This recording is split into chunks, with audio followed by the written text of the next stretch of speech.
Sony go old yeller on yet another studio.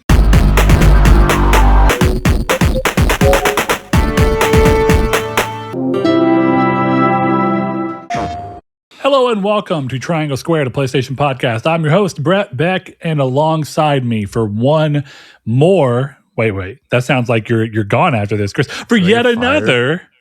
Yeah, Chris, I'm sorry. It's not working out.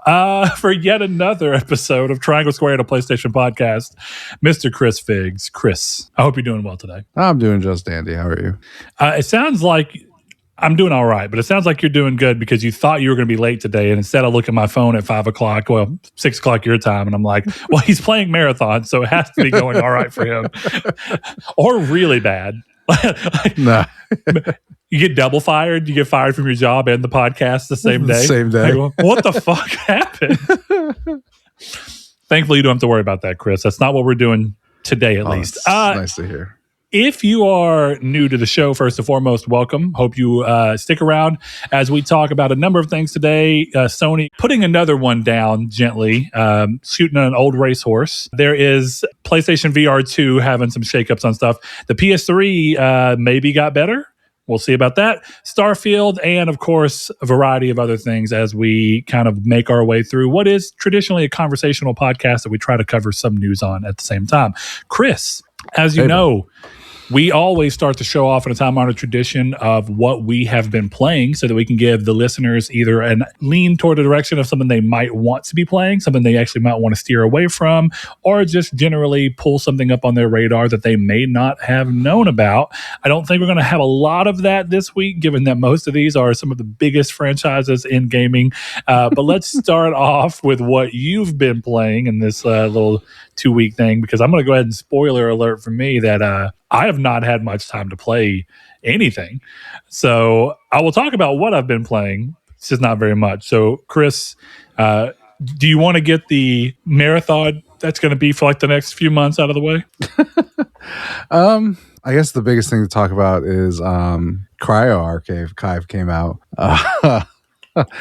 That map is crazy and it's so fun. It's like an extraction shooter map with like Destiny raid stuff in it. It's super weird and super interesting and extremely hardcore. It was like I didn't play a ton because it is on the weekend, which is extremely inconvenient for me, given my career.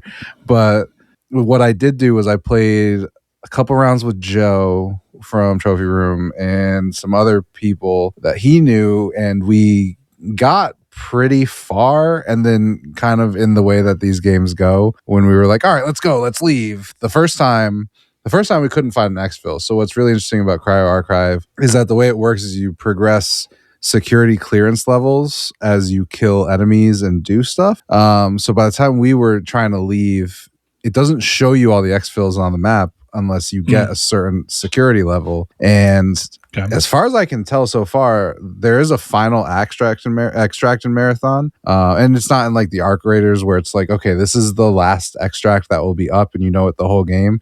It's after time expires, you get 1 more minute to get to the final extract that everyone's going to who's still on the map.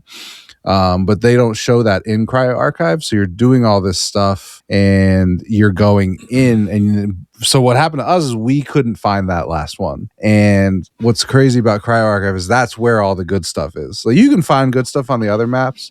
I've had very good runs on like Outpost, which I love. But Cryo Archive, it was like my best Outpost run was like 11K. I think I got, and I died in So first off, I went into Cryo Archive with a 12,000 credit kit, in value. Yeah. And as I was leaving, I was coming out with 78,000, and we died at the end. So we didn't extract, and then we ended up getting killed in a different run. And it was fucking awesome. That's the thing. Marathon is a... Go ahead. I think we have a good spot to talk about something. So we had a comment on our last video. And I think that this is literally just somebody's viewpoint It's big box 1431. As you know, our games as a service. Defender sounds like I'm saying something bad about him, but I think that's what he would probably claim himself to be. Is he tends to be somebody who defends the position of games as a service amongst people who maybe not be as interested in them. But he had an interesting take on Marathon that I don't know if it's necessarily that it's a big deal or him saying the game's bad or anything, but just maybe what's going on with the game. So I want to start with a question from me that we can use to kind of lead into this. Marathon seems to be doing fine. Mm-hmm. And I mean that in just what I've been able to see. But in terms of what you're seeing, do you think that this game is doing very well? Do you think it's just doing well in terms of how you see it and how it's going from like a player count and longevity standpoint, at least at this point in its life cycle? Where do you think it's kind of falling? Is it falling under expectations, you think? Or do you feel like it's kind of hitting where it's supposed to be? I mean,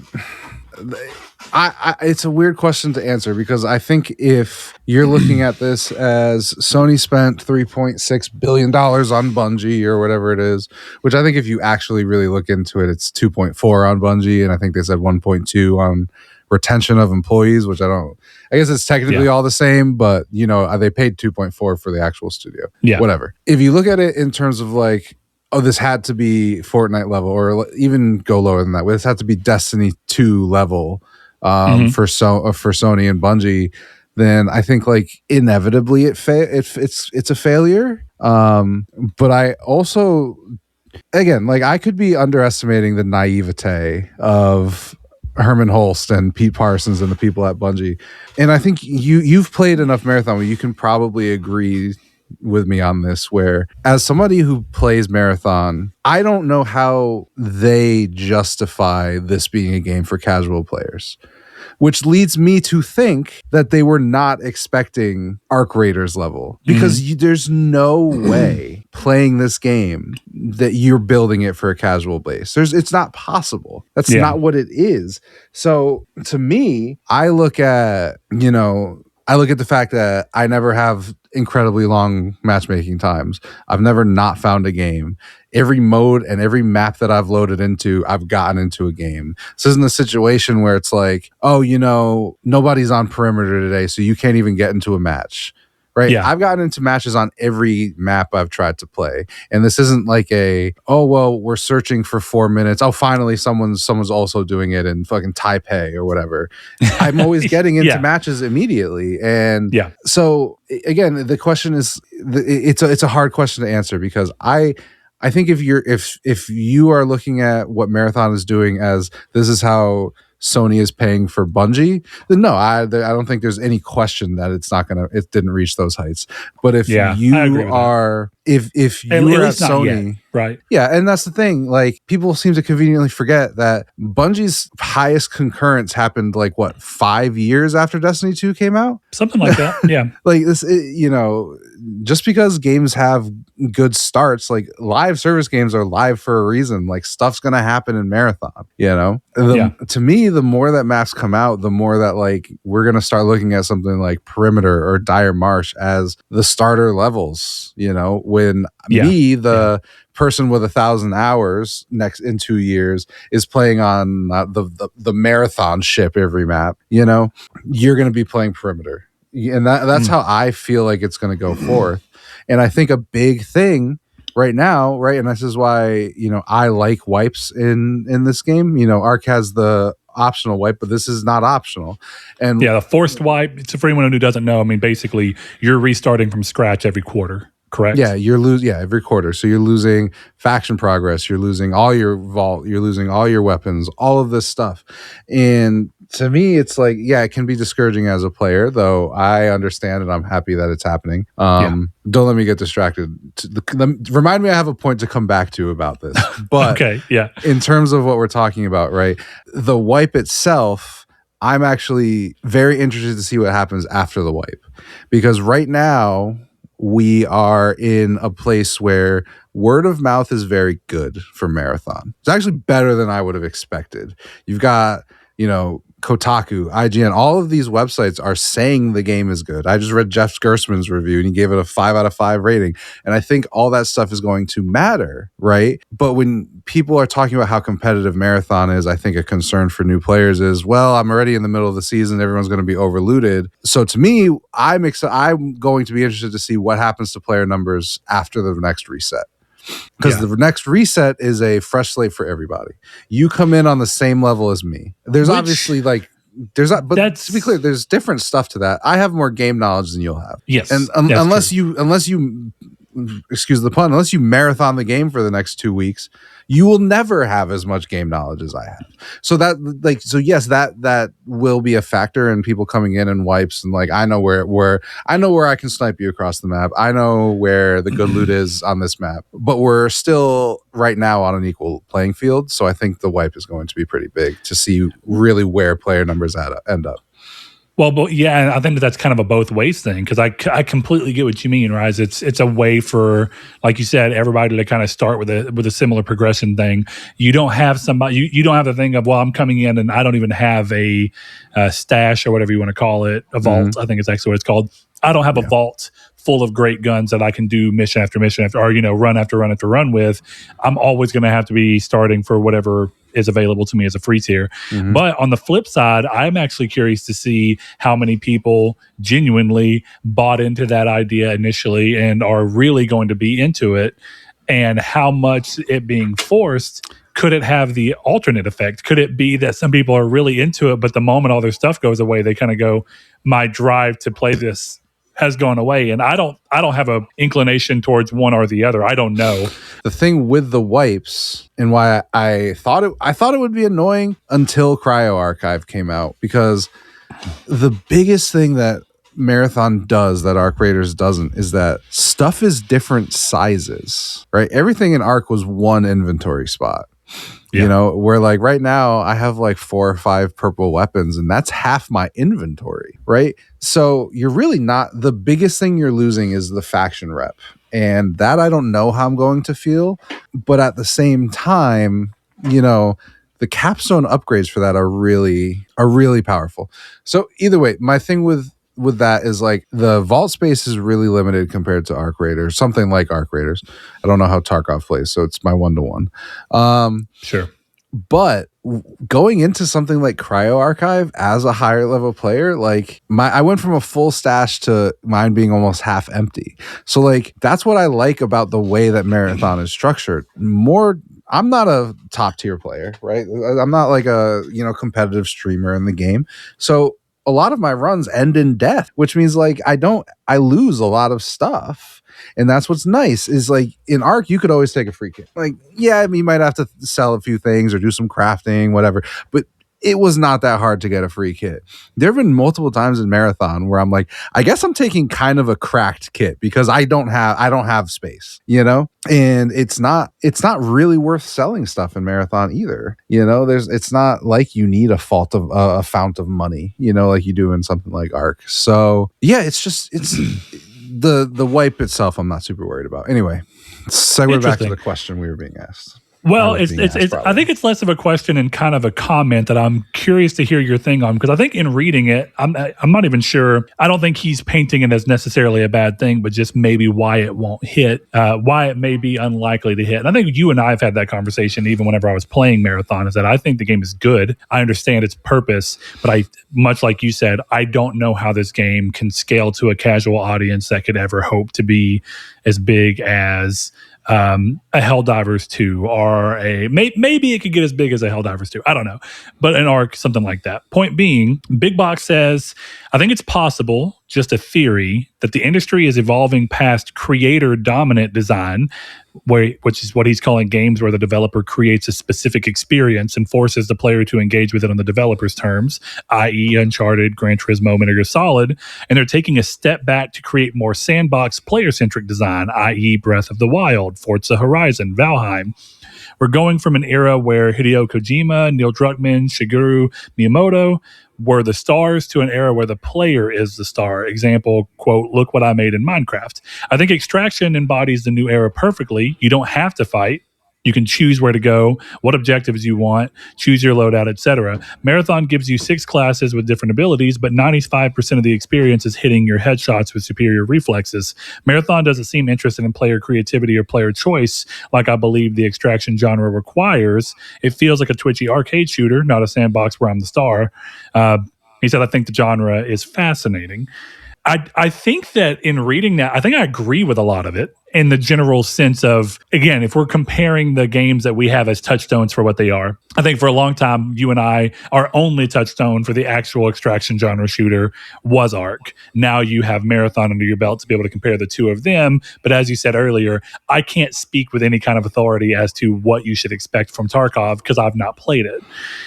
That said, I think everything he points out is true of Marathon, but I think depending on what we were kind of getting at earlier, is the game a success or not, in the eyes of the people? And we don't know. We're having to just judge based off of the information we have right now. But I think that my inclination, much in line with yours, is that currently the game feels like all of those aspects are maybe a hit to a person who wants those things, but maybe a boon to the fact that there's not a lot of other games in this genre specifically, seemingly, at least it's direct competition and by way of Ark. This game is doing something totally different, even though they share a commonality standpoint of extract with the stuff that you got out of the run. So I'm kind of curious as to see where that lands for you, because I think that you would even agree that that's all true, but that's what excited you about about Marathon as opposed to Ark to begin with. Is that a fair statement, or how do you kind of view that idea? I'm still just not even sure what I don't even know if it's a criticism, but I'm not. I don't know that's a criticism. I think it's literally what are any games except aim at their head and shoot them? I don't really understand even like the point that was. I'm not trying to be an ad. I genuinely don't. I'm surprised. Understand. I'm surprised. Okay, so let me try and distill it in a way that I think might be able to get it across to you better. If you look at it, I think Breath of the Wild is a perfect example of this, and this is the meat of the content I wanted to get at anyway. We were talking the other day, right, when we were talking about the way I play games versus the way that you play games, and you were noticing with the way I play Ark that I'm very goal-driven. The game gives me a goal and I like to do it. Though ironically, when a game gives me nothing but goals and no freedom, I don't like that either, because that's like what most Ubisoft games are to me. So Think of Breath of the Wild. Think of the fact that you create the fun for the most part. There is no scripted segment. There is no Uncharted, oh my God, guys, did y'all do the thing where you fell out of the back of the plane and then you're all talking about that? Instead, games like Ark and some of these other games like Minecraft are about the moments that you as an individual create and share with others. And the part that's fun about it is that the chances that someone else did it are usually not as high because the game is not driven towards a specific type of design. That's basically what he's saying, is that of the two types of games that you want to say there, Marathon, even from a multiplayer standpoint, seems to be more aligned with the Uncharted side of the equation than the Breath of the Wild side of the equation. No. Well, that's what I'm asking. So now that you have that thought process, why do you think that? Any other? So, okay, is Ark closer to Breath of the Wild, or? I think that's what he does kind of actually state that Ark is more concerned with player freedom in terms of how you interact with it, how you can choose to fight players, not fight players. You can go wherever. I mean, I think I know where you're going, but I'm curious.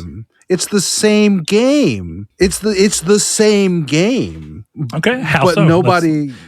But I don't. But what is different about this? Is even like one of my friends. I can't understand his perspective either. He's like, Marathon's not for me. But we just spent 300 hours playing Ark Raiders together. Like, I don't understand the difference. If anything, Marathon has more player freedom than Ark Raiders. This is a really nebulous thing to talk about. So I get that. I think that this is a hard thing to nail. One of the things I mentioned earlier. And this seems like a weird segue, but it goes into nail it. Down my point in a more concise way, and it's the same point I've been making for weeks. So don't get on me. I didn't bring this up. In Ark Raiders, you do not truly have freedom, and that is community created. That's neither here nor there whether that's a good or a bad thing. But you do not have the freedom in Arc Raiders in a lobby where people are playing more friendly than others to shoot people. That is not a freedom that you are afforded in those lobbies. It's community. It's a community decision, right? It's how the people act in those lobbies. But nobody in Marathon will ever yell, "There's a rat," and then the entire lobby goes and kills them. That's never going to happen. So in my opinion, Arc gives you less player freedom because, and again, that's not a product of Arc Raiders. That's a product of the community and how the community polices itself, which has nothing to do with the game and is nothing that I can really speak to. But it has one thing to do with the game, your big complaint point, which is because we know aggression-based matchmaking exists, players are usually pulling themselves into one lobby or the other. So once you end up in one lobby, even if you didn't mean to do it, like, right, you can end up in a lobby by no means of yourself. You can just have a run where you don't see a lot of other players and you extract and nothing happens and you accidentally drift towards a more friendly lobby, but then you try to act on that. And I get what you're saying. You have more of a punishment than what you would see from the way the community responds within your match in a game like Marathon. But in Marathon, what you're going to get is a third party, which has its issues in and of itself. But what you're not going to get is what happens in Arc, which is, oh, we're all looting fucking medical wing in Stella, and one shot happens, and then the whole lobby goes to kill that guy because they have to protect the herd. Again, that's a cute little game that you guys have going. That's cool. Good for you. I'm glad like you guys are all doing that and it's fun. You have a community, you have a set of rules for yourselves and all this kind of stuff. Fine, whatever. Enjoy that. But the way that the community polices itself takes away player freedom. I have less freedom on the road because there are cops there. It's the same thing, right? So fundamentally, right? You take the building blocks of both games and they're the exact same thing. Except in one game, you're being policed by the community. And in the other game, yeah, sure, you may not have as much opportunity to be like, oh, don't shoot, I'm friendly. But you do. Right? The Wild I West. just had this I think that's the right way to say it. Yeah. It's literally Red Dead 2's plot. A group of people who all want to be civilized and follow a set of rules that they've established versus a group of people who are coming in and being like, well, hot damn, I'm just used to doing whatever the hell I want to and them goddamn Pinkertons, you know? Exactly. This is the story of Red Dead Redemption 1. But the thing with Marathon, and again, to be abundantly clear, I feel like I don't need to keep saying this, but like this is my opinion. This is how I feel about the two things. But like I find the player interactions that I do have in Marathon significantly more satisfying than I do in Arc. Because like I'll give you an example. There was a game I was playing the other day, and you've done Marathon, but like I had a contract that's just like a quest I was doing, and in my contract I had to exfil. Right? So I was moving through this map and I saw a guy, he saw me, and we both shot at each other, but I dropped into cover and it was like sniper distance. And I just went into prox chat and I'm like, dude, I will fight you right now. I'm not trying to be a bitch. Like I will throw hands, but I have a quest and I'm literally just going to extract. I will not fuck with you. And he gets on prox chat and goes, all right, cool, you can go. And I went, cool, see you later. And I left and I extracted, right? That was very satisfying because it does not happen, right? You appreciate Arc, you've said it, more because of the prox chat interactions you have. Where to me, like, they are fun. And I'll remember that night with you and RMG forever. That was the most fun I've ever had playing Arc Raiders. But to me, there's less gratification in that because that's almost always what's going to happen, at least in my experience, right? These are games I have to play with headphones, so I'm automatically going to use prox chat. In Arc Raiders. In Marathon, that's not a thing, right? Like, I've had 2 friendly interactions. I've played almost 60 hours of Marathon. And so, to me, like, those 2 were more gratifying. Those are stories that I'll always have. I don't know. I just think if we circling back to the question we were asking, I guess I just don't really know, like, in the nicest way possible, it's kind of how I felt. It's kind of how I felt even listening back to last week's episode, where it's like, I'm not trying to be a dick. I think it's like abundantly clear that you don't have the full line of experience, but a lot of the questions that you were asking, and even the question that this guy was asking, when I listened back to it, I was like, Brett doesn't know what the fuck he's talking about. And it's not even like an insult on you. You don't have the time in the game to answer the very obvious questions that, like, like listening back where you were like, yeah, I don't have the experience, so I'm asking this question. And I'm like, you're asking this question, like when I was listening to it, especially after having played even more, like you're asking this question because you don't know anything about the game. You know, you have a surface level, and that's not an insult. Yeah, 100%. I'm just trying to, explain what I'm thinking. I feel you. Go ahead. You have like a very specific line where you're like, I've played 3 matches of Marathon, so I have these issues. And it sounds like I'm getting the same thing from this guy, except it doesn't sound like he's played any matches of Marathon. Because I don't think I don't know that it's an issue. So I think I'm going to be honest with you. I think that you're partially taking this, and I don't know if you intend to be. I think you're taking this a little more personal. I do think that this is literally just an observation of the game. And I would tell you that while you don't have to agree with me, and I don't even know that I fully agree with him, but I understand where he's coming from. And I do think that some of what he's saying is blatantly true. And I even think that they market the game off of this. And I guess what I was getting to in the long run is that, in my opinion, I think that I ultimately agree with the fact that Marathon, and you've already basically hinted at it without saying it outright, Marathon is not going to hit Fortnite levels. No. That it's not. The back end question for this game's success is whether or not Sony intended for it to or not. Right now, we don't know. What I do know, and what I think I can say, is that if I'm just looking at the game by itself objectively, I think that in this, you know what, let me take that back. I don't even want to say by itself. Let's look at the game in the context of the market it's releasing into, what's hot right now and what's not right now. I think this game trying too hard to be like Ark, I said this before the game even came out, would be bad because you are diluting an area where somebody beat you to the punch and is already doing it. And it's going to be really hard for you to steal people away by only offering the exact same thing. Mm-hmm. In that sense, I think everything that Big Box is saying here is true for what I understand my experience, and even hearing you expound on your experience with Marathon, I think it's all more or less a version of truth. I just think that you could view it as a problem. You could view it simply as an observation, or I think in this case, for what the market is right now, even though I don't think Marathon's a game for me that I will continue playing, and I noticed that you mentioned somebody who doesn't want to play the game. Well, I'll tell you, in my experience, I'm not going to say I'll never play the game again. I don't see myself playing this game at all by myself. This would be only something I'm doing because you want to play, and I'm okay to play it.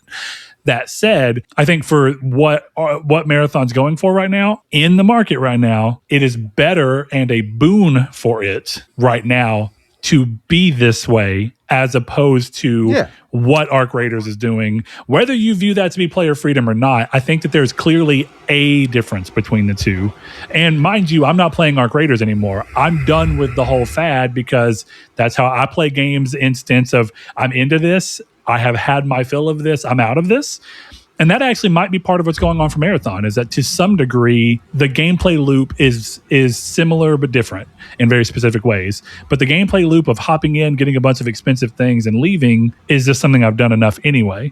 So not even to ping Marathon, the entire time we were playing it, I almost treated it more so as just you know what I wasn't treating Ark as? An actual competitive shooter. You know what I was kind of treating Marathon as? And I don't know if you noticed, I didn't get mad at any of the deaths that we had in Marathon at all. Mm-hmm. And that's because I was basically viewing it as this is my normal loadout for like a Call of Duty multiplayer map, and I was treating it that way. And in a way, I think that's good because again, it's just different. But in terms of it being massively successful, I don't think it's going to be. I think my biggest thing, and like, you know me, I just when I'm passionate about something, I just talk, whether it's aggressive or not.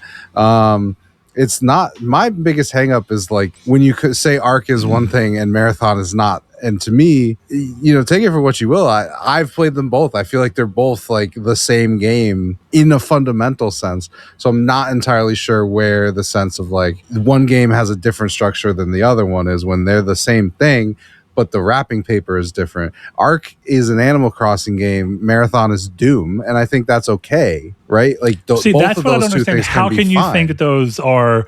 And I do know what you mean. You're saying that they both have a lot of similar things. The game does give you actual goals, like little things that you can do, quests, contracts, whatever you want to call them. But I do think the way in which the game, and I get your point about the community, but at the same time, what is an online game if not its community? So in the grand scheme of things, regardless of whether it's because of the community or because of the community that the game or what the game's doing that inspires that community, I think there's a really reasonable sense to say the game that Arc feels like versus the game that Marathon feels like are really different. Yeah, for sure. So it doesn't matter. It doesn't necessarily matter that if you go broad strokes and say it's a game where you load in to a map and you visit locations on a map that are harder or easier based on the perceived value of the loot within them. Mm-hmm. And then your goal is to fight other things in the map and other people in the map and try to get to a thing that lets you get out. In that sense, they're exactly the same. But I think you can do that with a lot of games, and you'll still find that the two games, despite sharing a lot of similarities, are very different. One of the things that's why I had you read the question again, because I was like, this is the most reductive thing I've ever heard. Because I'm like, yeah, well, Uncharted is the same as Claire Obscure if we want to get really aggressive about how we break games down. Sure, and definitely you can do that, but I do think that there's something to be said about specifically the way they feel, regardless of what their actual on paper design would lead you to believe. The way they feel in game, and I don't mean like the way the camera sways, because one's a third person shooter and one's a first person shooter. My point is more along the lines of, but I actually have a much better thing. I don't know if it's a good hit for you. You might know just because at this point, most people have seen the games played, but you might not. On paper, this is where I'm going to end it because I think this is interesting all the same. What I'm saying is look at The Legend of Zelda and then look at The Legend of Zelda, A Link to the Past. Mm-hmm. If you look at them quickly. Are those not the same games? No. And that is the interesting thing. So The Legend of Zelda, the very first game for the NES, doesn't really have an overt story at all. Actually, the story is entirely in the manual. And then you just play in an open world where there's no towns, no cities. There really isn't any NPCs. There's a few merchants that you can come across, but they don't do anything. They're just there for gameplay purposes. Then you go to A Link to the Past. A Link to the Past looks like the same game, but prettier, right? And I think at that point, you could argue that Marathon is somewhat similar to the way that a world in Arc looks, but prettier. I mean, Marathon's a good looking ass game. All that said, in A Link to the Past, there are towns, there is structure, there are NPCs that only exist to tell you things. There is an actual order to the way that you were supposed to do the dungeons, where in the first game, there is nothing. It's not linear. You are just alone in a world and it doesn't tell you anything. You can place bombs near walls, blow them up and find that there are holes in them, but you had no clue that there even could have been one there because unlike A Link to the Past, where if there's a spot in the wall that you can break open with a bomb, the wall's cracked so you know that you're supposed to do that. The original game does not have that. And A Link to the Past tells a real story, has cutscenes. But if you look at them from afar, they look like the same game, just made prettier. They are so different in actual game design, but you don't think that just looking at it. You don't know that until you're actually playing the two and can compare them. And I think to some degree, that's what's going on in Arc and Marathon. They have a lot of similarities in the way they play, but the moment you're into it and you're feeling it, you're like, whoa, these are quite a bit different. Okay. By the way, you got to play A Link to the Past. It's a fucking all-timer, dude. But I guess in wrapping it up, I don't expect, and I believe that Sony and Bungie don't expect Marathon to be the next coming of Christ. They made a niche game with an even nicher audience, and I think they know that's what they made.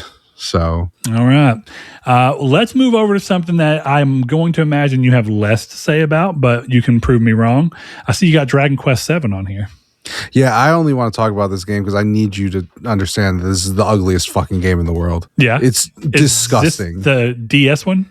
No, it's the Reimagined. I got it on sale off Amazon, and it's the worst thing I've ever seen. Like I like it and I can't play it. It looks that bad. I don't know that I've seen this game. Look up Dragon Quest VII Reimagined and look up a picture of the prince and then tell me it doesn't look like Team America World Police. It's genuinely one of the most off-putting art styles I've ever seen. I can look at games with bad graphics. I can look at ugly games, but something about this game makes me not want to play it. And when I do, like, I've pushed myself and like I can get 10 minutes of gameplay before I'm like, this is disgusting.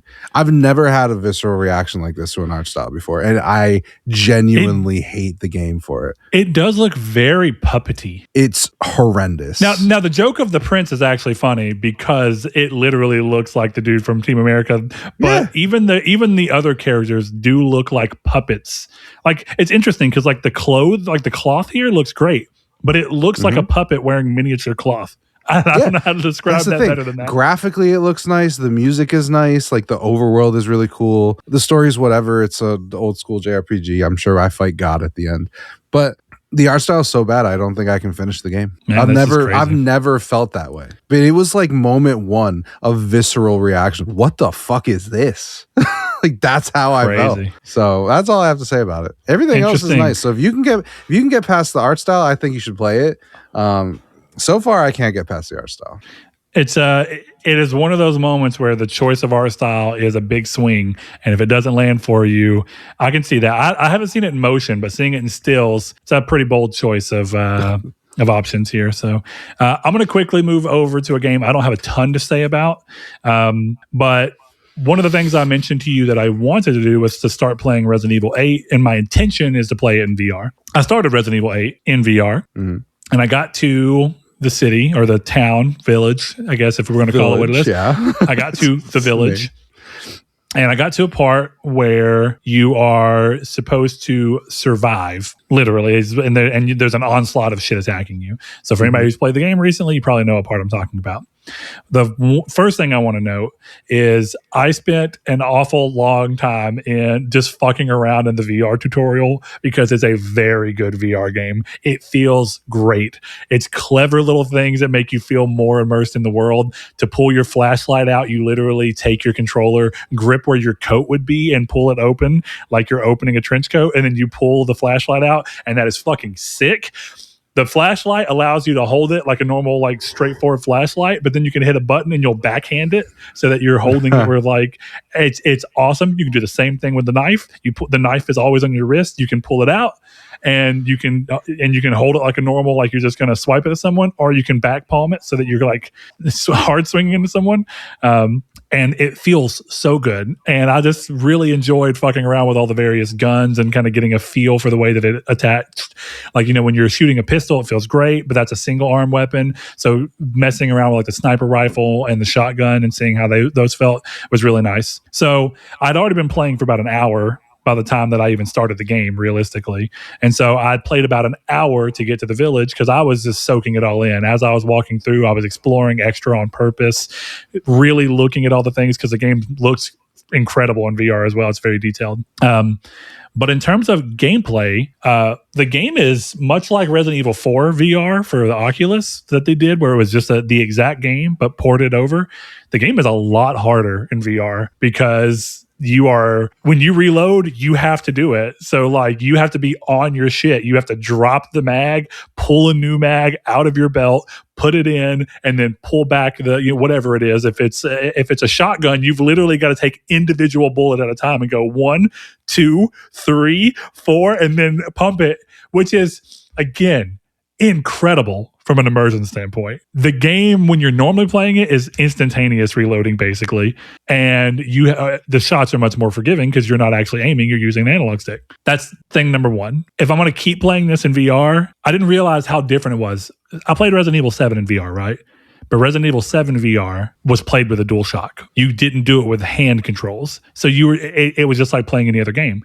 This being actual hand control, you have to deal with that. Secondarily, when playing this game, at least in VR, I haven't played it flat screen at all, I felt like my sense of knowing where I was supposed to be going was diminished. I don't think it's a bad thing. Again, from an immersion standpoint, I feel like the character in this village that he doesn't know where the fuck he's at. From a knowing how to progress the story forward, part of the reason I got off is I'd been playing for about 2 hours. It was late. I was tired, and I kept failing at that survive part because a big dude with a hammer would just come up and smack me down every time. And I would survive up until him, but I feel like the game wants me to go somewhere that I can never quite land on where it wanted me to go.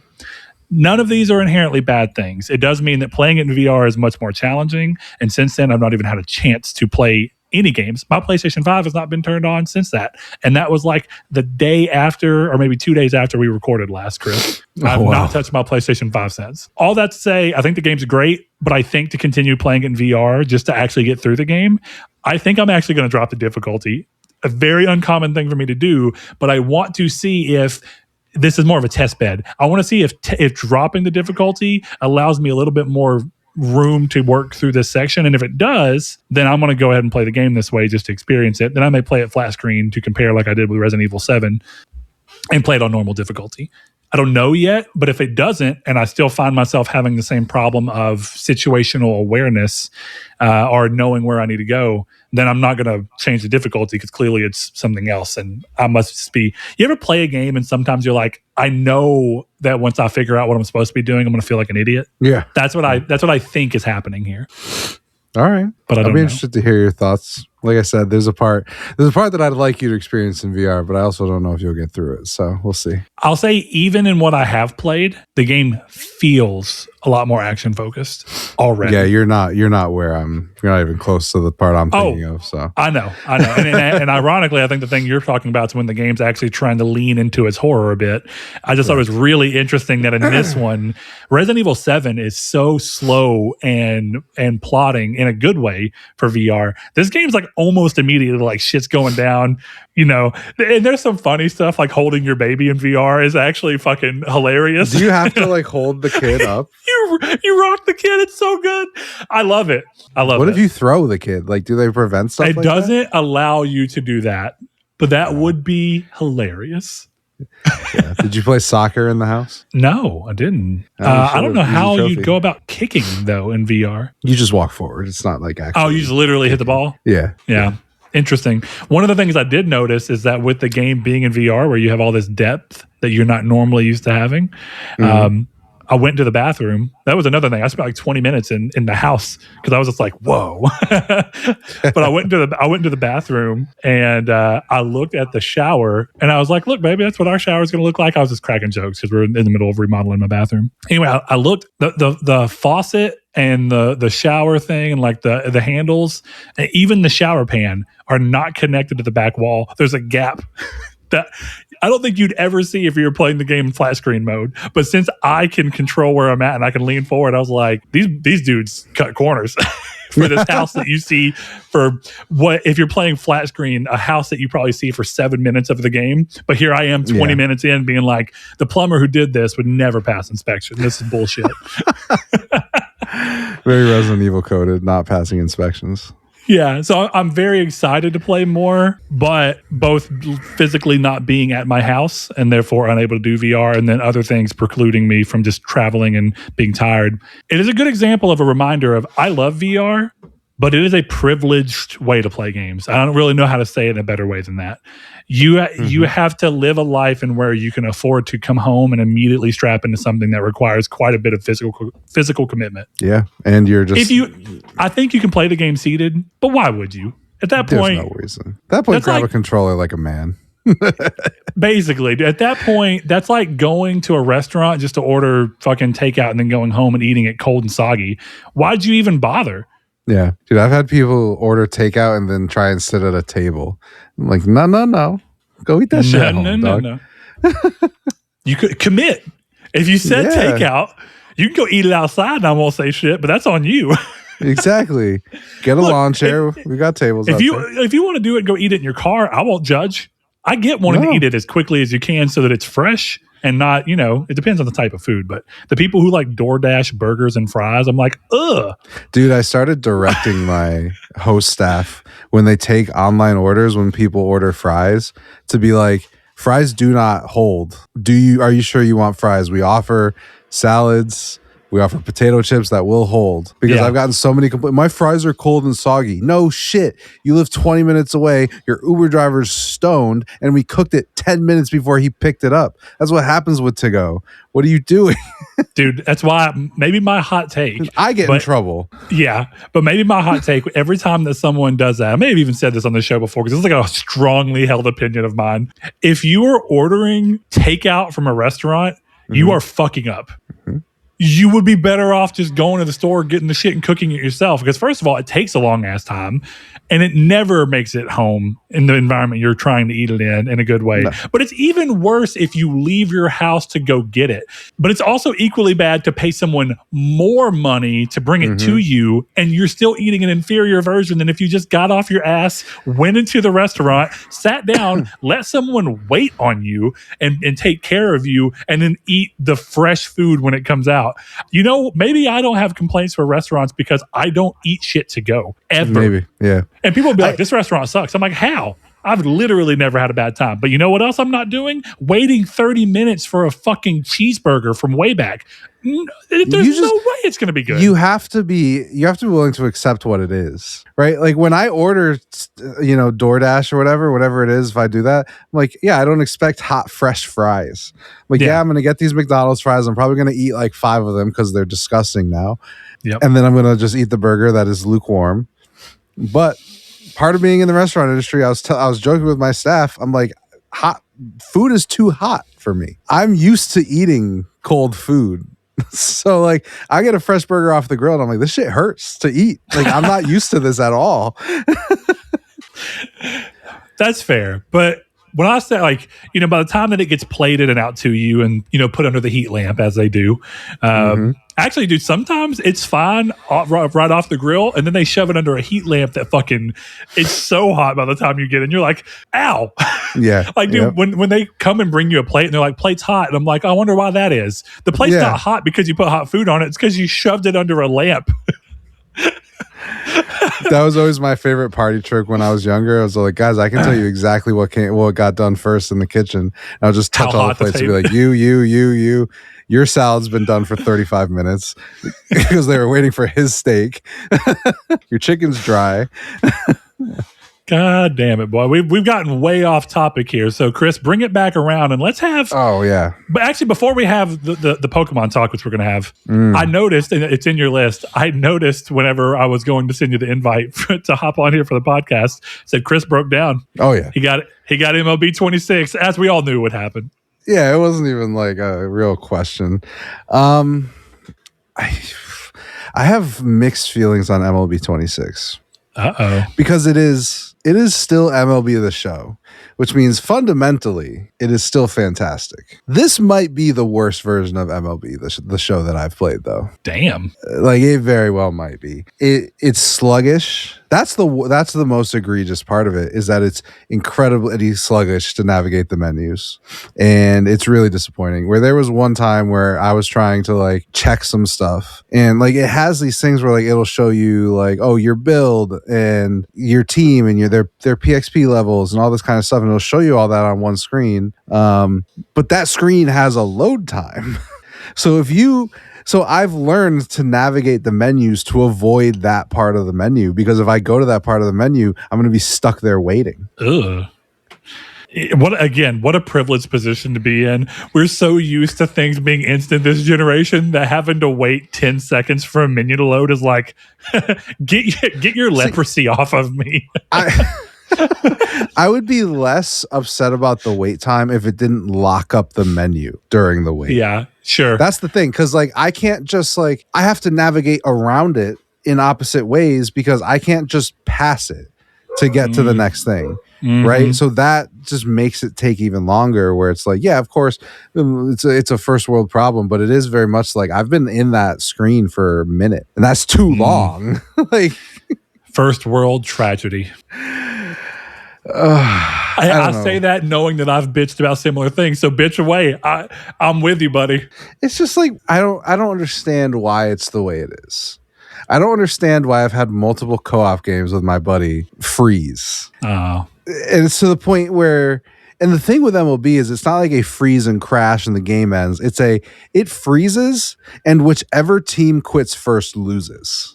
Oh, that's rough. That's rough. Yeah. So like we had a game Yeah. where me and him were just having a chat and I was playing Pokemon staring at the screen for like 35 minutes. And then it was like, oh, they left, we won. And then we played another game. Like that's the way it went. So That's crazy.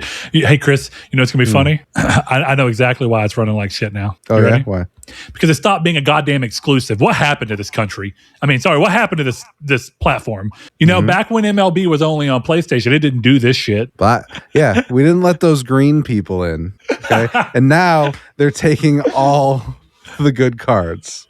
Okay. Oh, Jesus. Yeah. No, what a world. Blue I do first. actually. Blue power. I have really wondered how much, because was it last year or this year that was the first year that it was on Switch? 25, 24, 25. The one with Shohei on the front.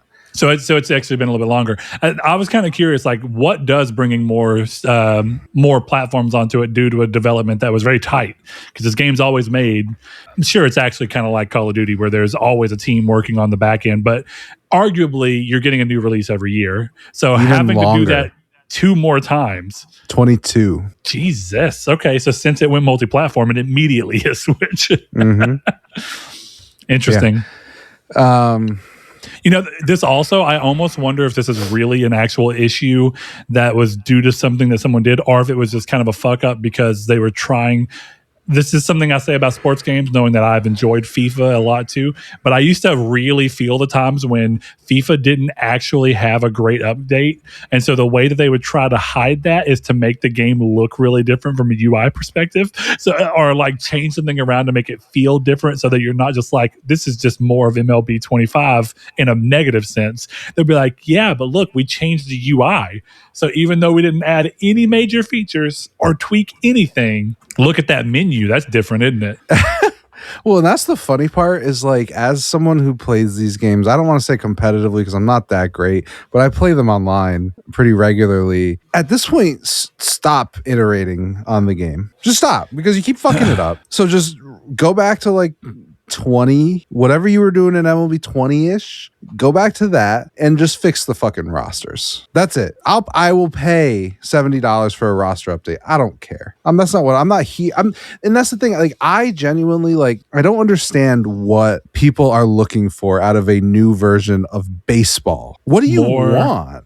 It's baseball-ier. The game has been around for like 110 years. What do we need more features in the video game version? Yeah, dude, I have never been so happy that Gran Turismo is not on a yearly cycle because I know I would feel the same way. Instead, Gran Turismo gets by just doing updates once a year that feel like what you're actually paying $70 for MLB 26, but they're either free or cheap. Yeah, and that's and they don't even fuck with the core version of the game as much. It's just like if they can't get shit right to the point where and I think this is a gamer recency based problem because I'm sure that most of the sentiment on MLB 27 will be that MLB 26 was so much better because MLB 25 was so much better than MLB 26, but of course MLB 24 was better than MLB 25. So yeah. That's just the way this all goes. But this is subjectively the worst one I've played, and it's disappointing. It's still a great game. I'm still having a lot of fun. Still playing with my friends and spending money I shouldn't spend and pulling cards that I don't need. But it's great. It's just there's a ton of small problems that even I'm like, what the fuck is this? You know? Mm-hmm. And music is not great this year. That's always a thing with those, right? I remember the few, every now and then there'd be a killer year for a yearly release where it's like, oh, the soundtrack on this one's banging. It just knows what's up. And then the next year you're like, did no good music come out in 25 or 26 or whatever, you know? It was funny because if you listen to songs sometimes and you know what an MLB The Show song sounds like. You know, there's this, I think it's Blue Oyster Cult. They put out a song my brother sent me, and I was like, bro, that is the most MLB The Show ass song I've ever heard. It was in MLB The Show 2 years later, and I sent it to him on the soundtrack, and I was like, I fucking told you. They even knew. They heard it. They're like, oh yeah, that's going right in there. I gotta send it to you at some point. I'll look it up while you're chatting because I want everyone to listen to just the opening of it, and you'll be like, yeah, that's a sports game song. as they like to do. Well, there's one game series that we share on our list. So I do want to get to that as the closing one because I think it's I'm very curious as to see why the series has stayed, but the game within the series has changed. So once you either find what you're looking for and send it over or Just keep going. I do want to hear a quick bit about where you are with Slay the Spire 2. Because I'd say last time we didn't hear you being disappointed with it, but I don't think that you were ecstatic about it either. You were kind of just like, yeah, it's more Slay the Spire for better and worse. Yeah, no, I still, my opinion has not changed. I still think it's great, and I still think it's Slay the Spire remastered. Or remake. Let's go with that. It's Slay the Spire remake. Where they made like subtle gameplay changes. Yeah, exactly. They added cards, you know. And that's the thing. Like I love it. You know, it's funny because it's a game that the way it operates, like when I'm at my computer or my PlayStation, like it's on, like I'm playing it almost all the time. You know, like that's been my nights recently. Like when I stop playing Marathon or whatever, like I'll throw on Weeds on my TV or on my monitor, Slay the Spire on my computer, and I'll be playing Pokemon. Like that's the way I've been doing. I've been rewatching Weeds, which is a fantastic show. Fucking triple dipping over here. You're like a Chili's appetizer, my guy. What the fuck are you doing, brother? Let's not forget I still have my phone. So and you got a game of Marvel Snap up there. Are you quad dipping? I've done that, yeah. Oh, you're gonna beat Chili's at their own game. Dude, who do you think they the Subway Surfers / video is it helps. You know when Jim Carrey and the Grinch is like loathe entirely. That's how I feel about a video playing over a completely separate, non-related thing, be it a game or another video. I have like an aneurysm every time I see a screen and that there's two things. I'm like, what the fuck is happening? It's that bad? It's that bad. You can't even do it across two devices. It has to be on the same screen that I have my attention span being fucking ripped in half because now my attention span is that the left eyeball's up, the right eyeball's down, the left ear is hearing the right speaker. It's insane.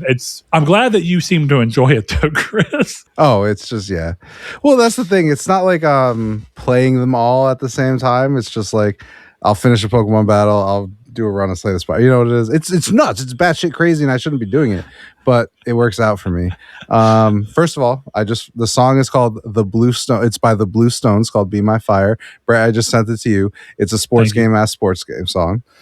It was not the Blue Oyster Cult. I was like, I don't think Blue Oyster Cult is still making music. They might be, but I don't fucking know. What did you say? I fucked up my headset again. So I said it definitely wasn't Blue Oyster Cult. I don't think Blue Oyster Cult's even making music anymore, but I don't have a ton to say about Slay the Spire. It's really good. Defect is still my favorite. I'm on Ascension 5 with her or it. I like the way that the other ones are playing. I never beat the game with the Watcher either, so it was never like I like the three characters, you know. Well, fuck me sideways. They have an album in 2020 and an album in 2024. Chris, Blue Oyster called it back. I'm having trouble saying fucking oyster for some reason right now. I keep being like oyster. I don't know. But it's okay. We can move past it because I don't know why the fuck I kept fucking up on it. But we're here. So look, Slay the Spire 2 is what it is. Chris, you were singing the praises of how you were correct and you were right and that you would see a Pokemon game all the way through if only you could play it on the original form factor as intended, as the gods shit it out onto the dual screen devices of the 3DS and DS proper. And I'm glad to see that you're still playing Pokemon, but it does not appear to be Pokemon Black anymore. So I must ask, as I am still playing Pokemon Black in the little bit of time I've had to play, I think I know the answer, but did you beat Pokemon Black and move on to Platinum? Or did you just say, yeah, I've done what I do in most games. I've played 60% of this. I'm going to the next game. No, it's actually way dumber than that. So I think going to Gym 6 Okay. Closed my DS and opened it up, and it was on the home screen. Yeah. And I don't know if anybody knows this, but if you're playing a DS game on the 3DS, you cannot go to the home screen. Yeah, it boots it into DS mode. Yeah. So what happened was I lost about 2 gyms in 5 hours, and No I started fucking playing way. Platinum. Yeah. I don't know what happened. I feel for you, my guy. Look, I'm saving. Actually, I'm going longer than I should be without saving occasionally, and I've been worried, but I haven't lost any. Thankfully, You'd think I'd learn because I haven't saved this game of Platinum in 3 days. your battery's gonna fucking die passively when you're not paying attention, and you're gonna be like, "God." Well, that's the nice thing because I have a USB charger, so it's connected. It's always plugged into my computer, so I just plug it in when I get home, and this is where I play my games. That is fucking crazy, but I am playing Pokemon Black, and I actually just beat the last gym and am moving my way toward the story. You have to play through. Actually, I've never beat this game. This is exactly where I gave up on it before, and I don't think I'm going. I don't have any intention on giving up on it here, though. I didn't have an intention of giving up on it then. I just turned it off one day and never turned it back on. But I think there was some competition, like another game that hit DS I wanted to play, maybe. Sure. All that said, or a game that hit somewhere else. All that said, there's a point in the game where I think you have to beat the Elite Four and you have to run through the Pokemon Champions for the story. And it doesn't count as you beating the Elite Four as post-game content. That's where I'm at right now. I'm on Victory Road, making my way through. Making my way downtown, as they like to say.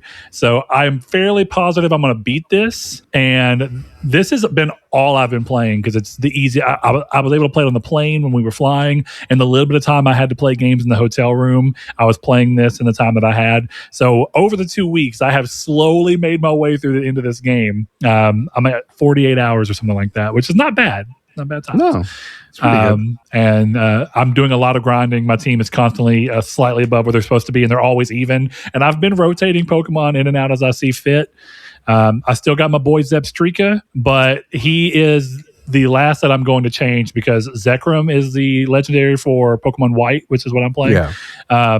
And he is a dragon electric type. And Zebstrika is only an electric type. So that's going to be my last flip over to getting a dual type. And I have just stuck with currently Superior as a grass only. But that is my only single type Pokemon anymore. You want to hear my team real quick? Yeah, let's talk about the team. Let's talk team real quick. All right. So my team as it stands right now is Caracosta, my water rock turtle boy. Unfezant, who I don't love as a flyer, but I haven't been able to find anything better, so I just keep rolling with him. There's Lampent, which is fire ghost, and I haven't evolved him in a Chandelier yet because he stops learning moves once you evolve him with a Dusk Stone, and I don't have a Dusk Stone yet. So the two things combined, it's just better to let him keep learning moves. But he's about to learn the last move I want him to learn, and then I'll figure out where the Dusk Stone's at. I have Crocodile, who is Dark Ground, Zebstrika, and then Superior. And they're all level 50. Caracosta is 51. Okay, I love that. That is actually the way I used to play classic Pokemon. Is I will not move forward until my entire Pokemon is one level, like my entire party, and then I'll be like, okay, everybody's level 50, let's go. Yeah, I've been. So I have a team designed out. I haven't caught everyone yet. Well, actually, I should rephrase. I have caught most of them, but I'm working on natures now. But right now, so I'm running I have a. Hold on, I'm going into my bag here. I have a Crobat. It's level 31 named Zaza. He's pretty good. I've got a Curlia who I just got the Dawnstone for. So I'm going to evolve him into Gallade, but I want an Adamant Nature one, so I don't want to have to find another Dawnstone. He's going to be a heavy hitter for me. Right. So right now I have a Gyarados. He's level 30. My plan is that I'm taking Gyarados out and I'm swapping him with Melodic. I've never used a Melodic, and I really want to try and evolve it this way. I want to throw this out there. I'm not saying you're wrong at all, by the way.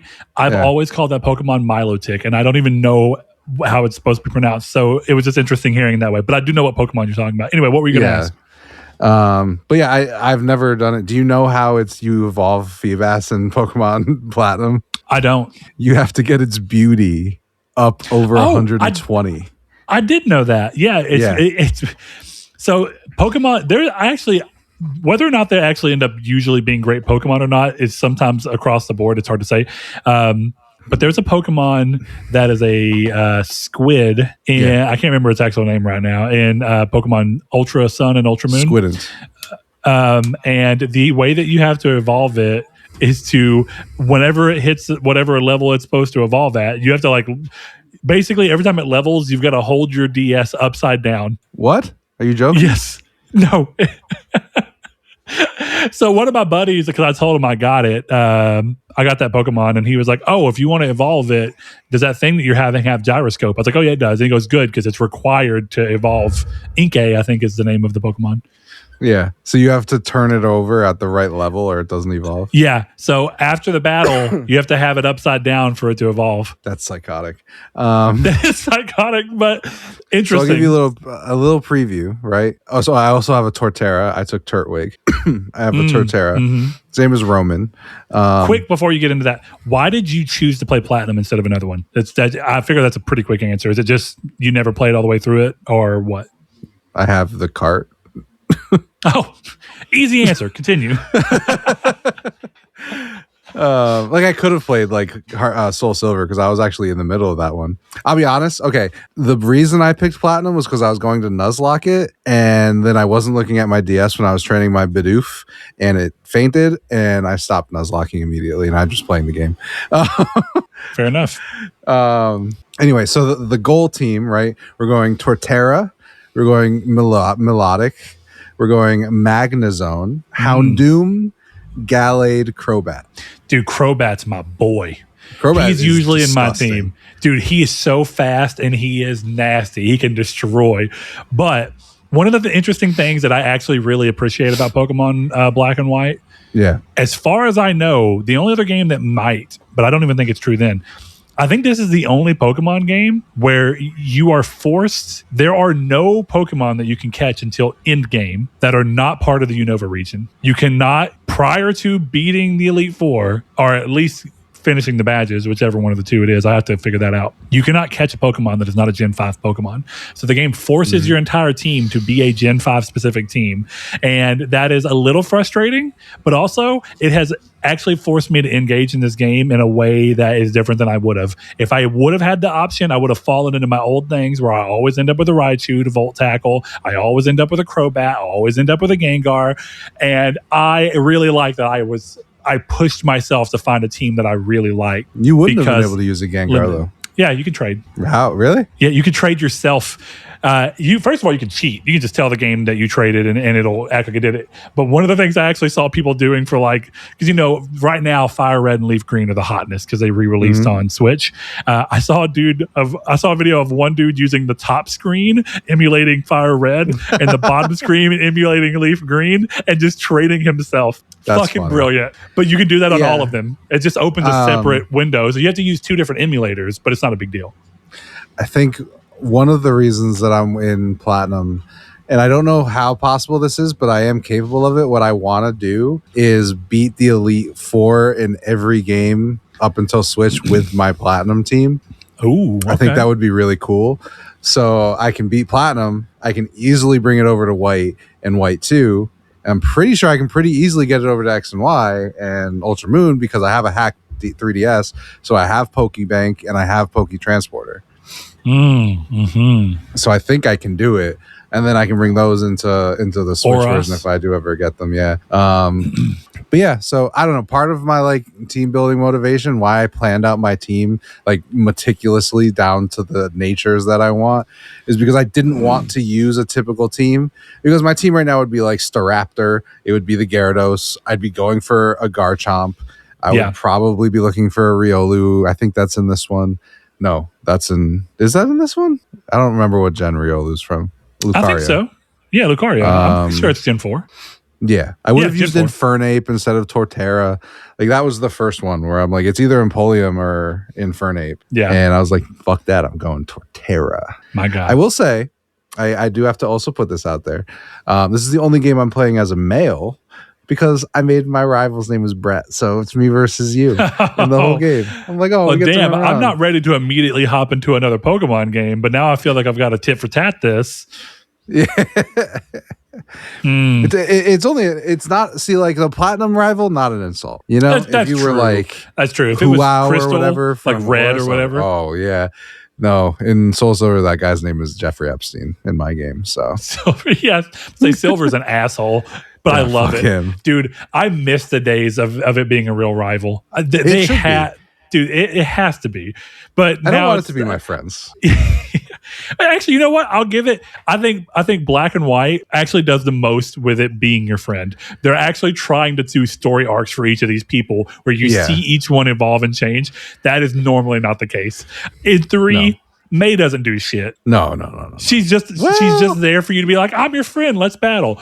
And don't get me wrong, I'm not going to act like Pokemon White is like writing a fucking Shakespearean play over here, but they're trying to have the characters have character moments of like, why, oh my God, this is a weak moment for me. I'm having to overcome this. And what does it look like when I get to the other side? And Sharon's like, power's all that matters. And then middle of the game, it's like, maybe you should reconsider. And he's like, why would I want to reconsider that? And then at the end of the game, a lot of stuff's going on. He's like, you're still stronger than me. I realize it can't just be all about power. It's got to be about what you do with that power. And they're trying. Mm-hmm. And that is uncommon because most Pokemon, look, Pokemon X and Y, I like the story. It's fun.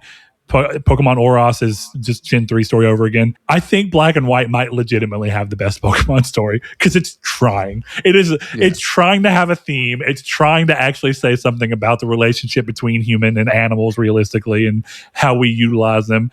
It may not be the best story in the world, but for Pokemon, it's swinging higher than usual. You know, I would agree. I don't know, man. I like Platinum a lot. I'm having a lot of fun with it.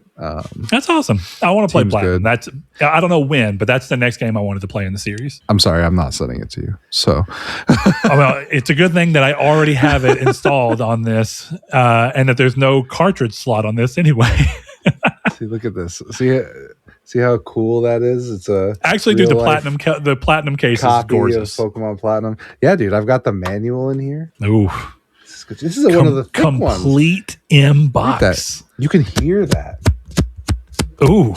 See, I think the worst thing about like being a collector who's not trying to sell is like by making that joke, I just cost myself like $30. and I don't give a shit. Oh God, there's a light crease in page 3 of the manual. There's fingerprints on the back of the case. I'm gonna have to request $20 back, please. This is not a PSA 10. Chris, let's break into a question. There's a question we didn't get to last week that before we get too much further, I want to go ahead and land on. And this seems right up our alley. So TT Dog 666, longtime listener, longtime patron. He says, so having hit 1 million gamer score, which let's take a second.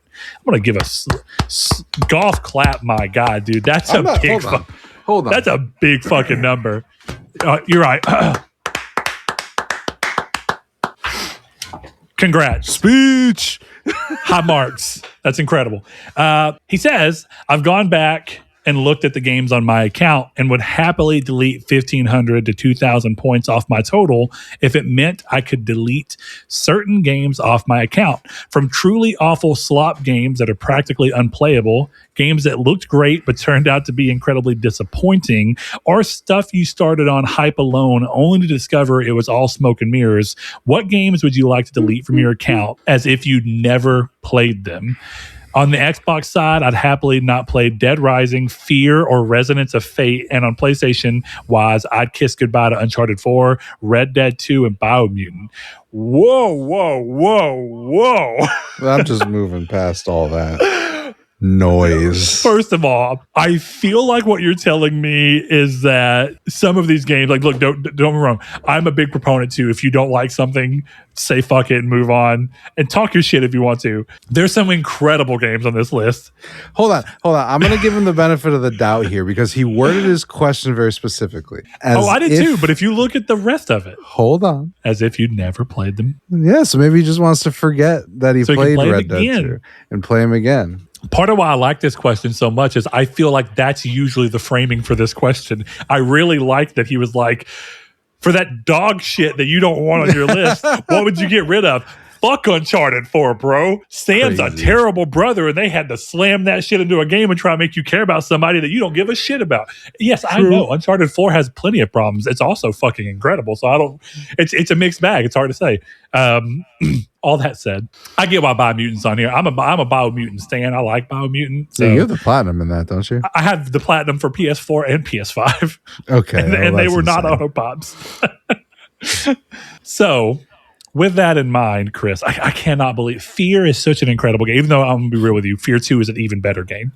Hot take. I like Fear 3 the best. That elementary school scene. That is a hot take, but the elementary school scene is pretty cool. I will give you that. That game is kind of ass after that, though. That's basically all I remember of that game. Actually, no, I will say the game feels good. It's a good shooter. It feels very responsive. It's I not a great pre-ordered game. that game. Me too. And I played it with Sean in my basement. Like, it was one of the first games I played when I moved out on my own. Nice. Yeah. I was like, I got a paycheck. I got extra money after I've budgeted. Getting my Fear 3 that I pre-ordered. Fear 3. Disappointed as shit. Fear 2 is one of those like all-timers for me, but also Fear 1 is. It's a great game.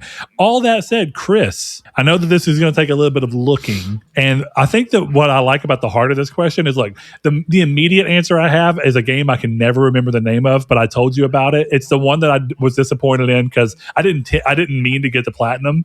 I just got it because it was one of those you play for like literally 8 minutes and you get the platinum without trying at all.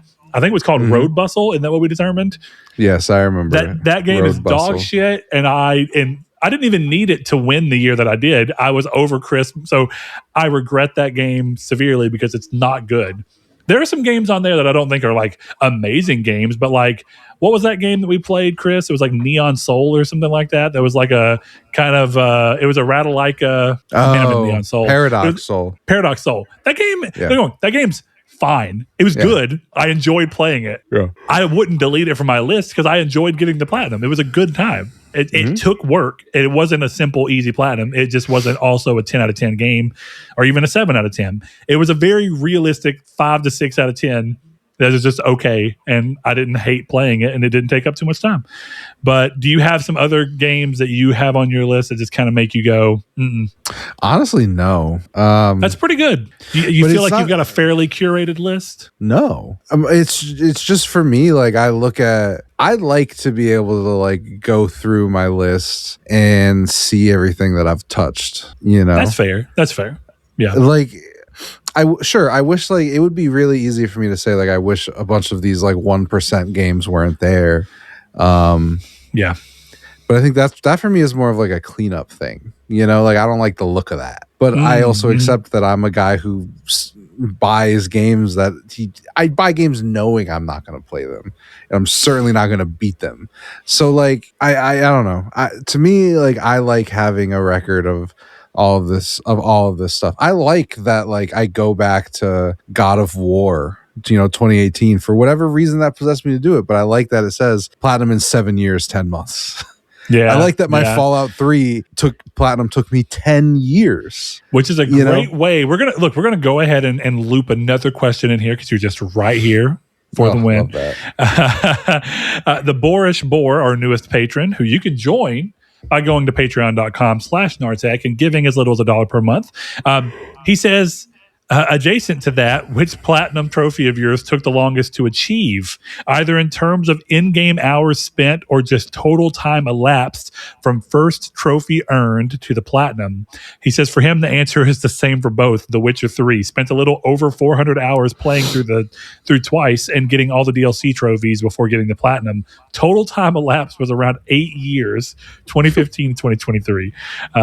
That's incredible. That's really good.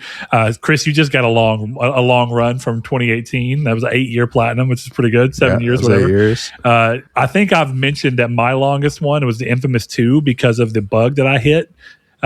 So Infamous 2, by the time I finally came back around, and what's funny is I've replayed the game multiple times since then. I stopped caring about trophies at some point in the middle, and so I kept just replaying the game and never worrying about the platinum. So by the time I platinumed it in like 22 or 23, it had been over 10 years, or it had been like 10 years. That's what it was, which is incredible. I'm trying to look at my list.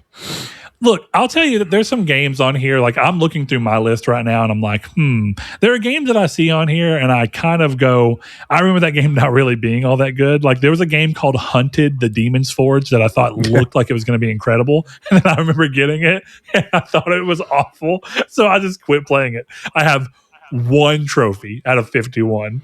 Oof. And like you said, there's the part of me that goes, that kind of sucks. You know what's ironic, Chris? You want to know the game directly after that? What? Fear 3. Of which I have 4 trophies. That's funny. Yeah, I don't know. I think my longest in time was Fallout 3. It was 10 years, like 4 months. God of War was next at 7 years. Call of Duty Modern Warfare Remastered was next at 8 years. God of War at 7 years. And then there was something in there that was 5 years. In terms of like time spent in game, I gotta think it's Cyberpunk PS4. If we're talking about games that I was actively going for the platinum, it might be tied with, no, I hate what I'm about to say, but the answer is Destiny 2. Oh, yeah. Yeah, that one's pretty bad for me too. Hours. Yeah. The answer I want it to be is not that. It would be either Cyberpunk or Kingdom Come Deliverance 2. That's crazy. There's one final question I want to throw in here because they're all the people are trophy lovers this episode. My incredible friend who's got a baby on the way thing. Hey, look at that. Congrats, Corey. He says, I think twice, so. It's Crash the Animal. So I think I've got a good one. What games do you have the most amount of hours in, but the least amount of trophies? For example, I've got like 32 days into Fortnite and not a single trophy. Curious if y'all have anything similar. I've got like 12 years in on old school RuneScape and not a single trophy to show for it. It's bullshit. But in a more realistic sense, I actually know my answer, and it's because I had zero care to try and aim for platinum on this game because it's a stupidly hard platinum. I have across both the PS3 version and the Vita version, I have probably about 100 hours into Mortal Kombat 9, otherwise known as Mortal Kombat from PS3. I beat the game on PS3. I beat the game on Vita. I played a shit ton of multiplayer with friends and had house parties and stuff where we played on PS3. And I played an awful lot of the challenge dungeons and stuff on Vita. I cleared a lot of the stuff. I have, 6 trophies on Vita, and I have 5 trophies on PlayStation 3. So I think that's probably my answer. And that's because that game has one of those trophy lists that is not at all tied to you beating the game. It's one of those trophy lists. It's almost like a way out. You can beat the entire game and not earn a single trophy. Yeah. I don't have a PlayStation answer, honestly, because if I spend enough time with games, I usually get most of the trophies. Yeah. So I'm just going to go ahead and say Marvel Snap. Okay. And you want to know how much time I have on Steam? Wait, which is Snap my secondary. Yeah, that's my point. My secondary platform for Marvel Snap. Knowing how you play and that you would have it up and you would like be doing other shit, I'm sure your time is actually way worse than what your actual time is. But I'm going to say 200 hours. Oh, it's way worse. It's so much worse. It's like 500. 959 hours. How much of that you think is actively legitimate play in the game versus you just having it up? 700. That's actually pretty good. I mean, that's like 20% waste, but that's not bad. Yeah, it's not bad. If you had to couple that in with your hours on your phone, what are you thinking? 4,000. Oh. That's crazy, dude. I mean, good for you, but that's crazy. I've been playing it for three or 4 years. Like, it's, Oh God, dude. You make my RuneScape time not even like, and my RuneScape time is like literally the game I have the most time in. And there's no way for me to compete. Not even. I spent entire summers playing RuneScape. Like 12-hour shifts of RuneScape. I want to throw that out there. Yeah, I'm probably exaggerating. It's probably closer to like 2 to maybe 2,500 hours if Steam's at that much. That's still crazy for a game that's been out 3-4 years. I mean, again, respect. But you know what, Chris? I think it's time that we go ahead and scooch over into the news. What do you think? Yeah, let's do it. The first piece of news is also probably the freshest piece of news, hot off the press. PlayStation is reportedly shutting down another internal studio, this time Dark Outlaw Games, which is kind of wild because the studio was only formed or at least acknowledged about a year ago. The team was led by Jason Blundell, one of the key creators behind Call of Duty Zombies, and the studio was still in the very early stages of development on its first project when this decision came down. There's no real deep explanation yet from Sony on this specific closure, but it lines up with a broader trend we've been seeing: restructuring, shifting priorities, and a lot of projects getting cut before they even see the daylight shine through on them. And one interesting detail here, this is actually the second time Sony has parted ways with Blundell after his previous studio, Deviation Games, also shut down back in 2024. But key differentiation, Deviation was not owned by Sony, only partnered with Sony, if I recall correctly. That's correct. Still got that both shirt, both studios shuttered. So look, I think the clear thing here is that I'm not saying this doesn't suck, and this is going to sound weird because in many ways, Bluepoint is not a games as a service studio, but it is a games as a service death. And I think that this is no surprise. This seems to be Sony slowly, in maybe the most slow way ever, ripping the Band-Aid off of their very quick and hefty investment into games as a service. And they are just little by little, it's being like, oh, there's Bluepoint. Oh, there's Concord. And there's the studio from it. Oh, there's Bluepoint. Oh, there's this. So look, this is not surprising to me at all, but there's a part of me that just wishes that Sony would have just ripped the Band-Aid off all at once and been like, this shit clearly isn't working.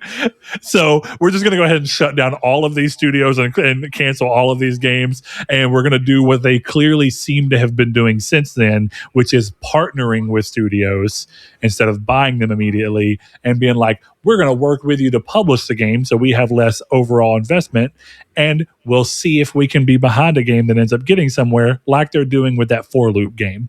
Yeah. What say you, Chris?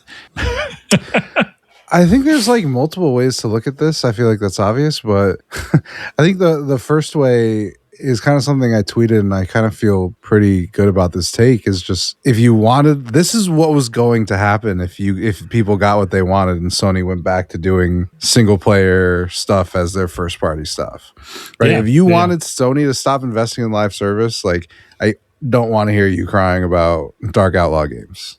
Yeah, Dark Outlaw, there is zero way, even though we don't know what the game was, there is zero way that this was a single player game. No shot. And I think the other factor is, like, a lot of people are mad at Sony. Is Jason Blundell good at his job? Dude, this goes back to what we were talking about with Jade Raymond, where it's like, what are these names? And I actually think Jade Raymond has way more pull in the industry. She's also maybe shipped something more recently than him. All that said, I think the complicated thing here is that there's a lot of names in this industry that carry a lot of weight, but they have not been able to release a game in a long time. Well, that's the thing. Say what you will about it, but that's kind of what's happening with Ken Levine. Like, until Judas actually makes it out, Ken Levine is a high-profile name who has shit to say for the last decade.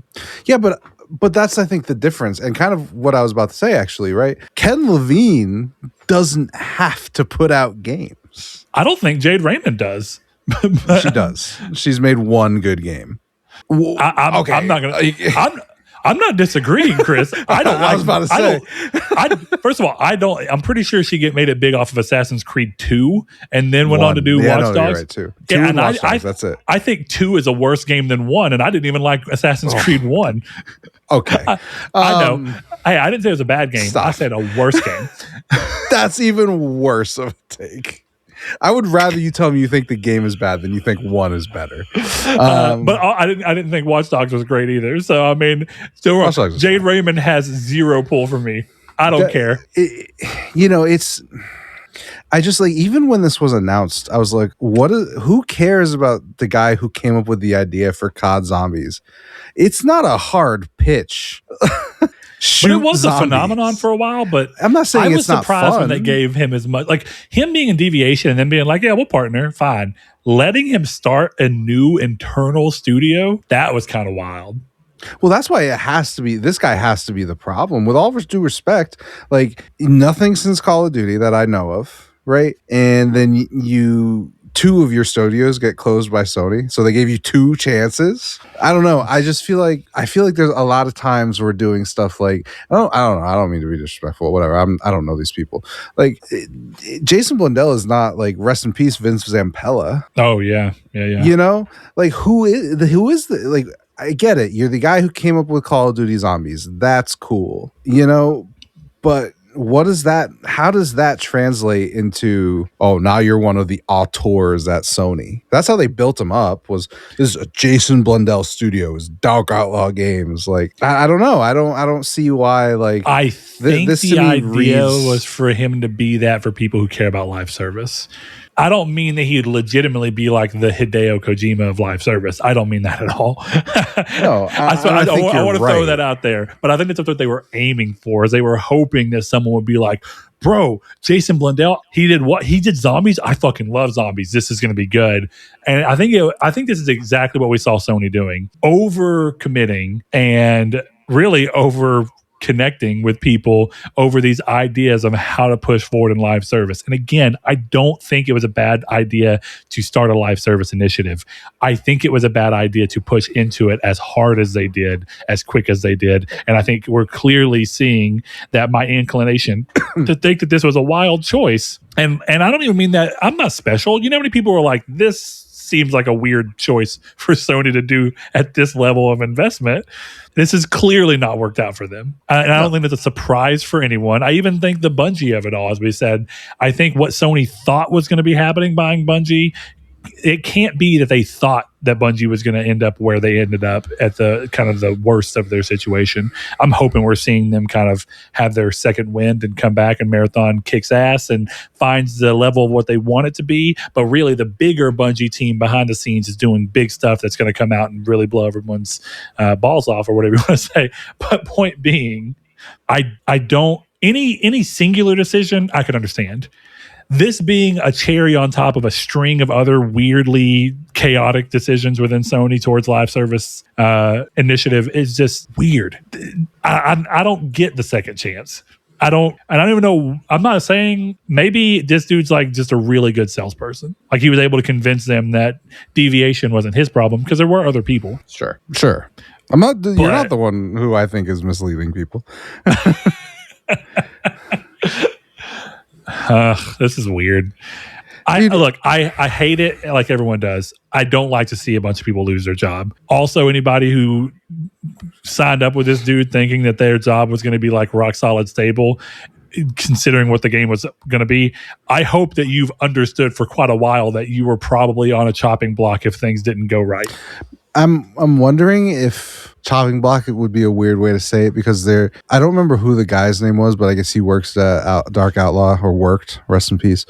He said that him and Jason were doing a live stream tomorrow. So I'm wondering if this game is getting sold. Maybe. Along with Bluepoint. Like I wouldn't be surprised if that's why Sony hasn't said anything, but they are trying to sell Bluepoint and they're trying to sell Dark Outlaw. Then why would you call them closed? Well, because Sony didn't announce it. Jason Schreier did. Did he announce Dark Outlaw too? Yeah. I don't know. I think it's just I just don't get the decisions they're making. I want to throw it out there. You can literally be a fully closed development studio and still get sold. I don't know how the fuck that works, but whenever they bought it, whenever Tango did it, to this day I'm confused. Like, what did you do? Just everybody left and you were like, hey guys, we hope you've not had a job for the last 4 months, because come on back. Yeah. That's weird. I'm very interested in how decisions get made, and how if this is your live service push, like why the money that they invested in Bluepoint's God of War and Deviation and Haven and even Bungie to a degree, I would have gotten Marathon either way, so I don't particularly care where the hell they made it, whether it's first party or not. But what is going on with the third party portfolio, or even the people who are going to look at these games, like Herman Holst, whoever else is in that room, you and I both know they saw Arc Raiders before anyone else. I'm sure, well, Apex is probably a bad example because EA owned them. But like Vince Zampella and Jason West get let go, and EA's the only one who goes towards them. At least that we know publicly.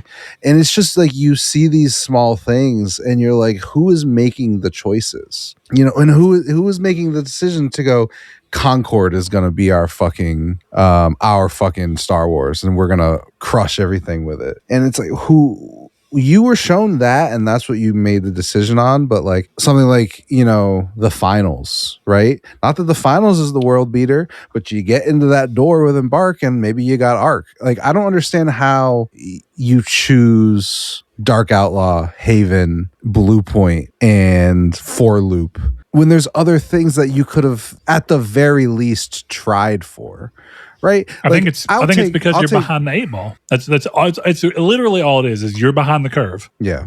You missed the opportunities to get on top of it, and now your only option is to either get what you can find or create it internally. But those are both very hard things to do. But yeah, and you're right. But I feel like the money they could have spent, they did spend, was enough money where you could have thrown money at everything. You could have thrown money at fucking High Guard and probably have gotten better results than what you got. And that's what I don't understand. But I will also say this, and maybe this is going to come off as a Marathon defender, Dick Ryder, whatever. Arc is published by Sony and Marathon is not. Arc is failing, Marathon is not. I genuinely think a lot of what's going on with Marathon is because it's a Sony game. That's interesting. I don't have a good feel one way or the other, but I'll at least say this. Sony is not synonymous with quality multiplayer and hasn't been in a long time. Even though, ironically, I think most of their PlayStation 3 catalog had really good multiplayer, but they never got any kind of notice for it. And then they just kind of gave up on it on PS4. And now they're trying to do it again, but they didn't keep a legacy of it. So unless you were lucky enough to have played Uncharted 2's multiplayer when it was fresh and were like, oh, this is actually kind of a cool idea in a time where not everyone's doing this, or even something like Killzone 2 and Killzone 3's multiplayer are both excellent. Resistance has really good multiplayer as well. But you weren't the Call of Duties at the time, so you never got it. But look, it's weird, and I understand where you're coming from. There's a weird thing that happened. So I went on a work trip last week, and we got to go through a testing lab where they were like showing how they test their products and everything. And then we got to go through this area where we were working with one of the people who designed one of their product lines and helped launch it. And he was explaining how to put it together and how they landed on it. And one of the things he said that really caught my attention and made me think about the games industry quite a bit, because we see this often, is he said that internally they realized at some point that they had gotten into a point where they were creating products to meet a spec that someone else was setting. So what they basically meant is other people were beating them to the mark of setting the spec, and then they were having to meet it by introducing a product that did a similar thing.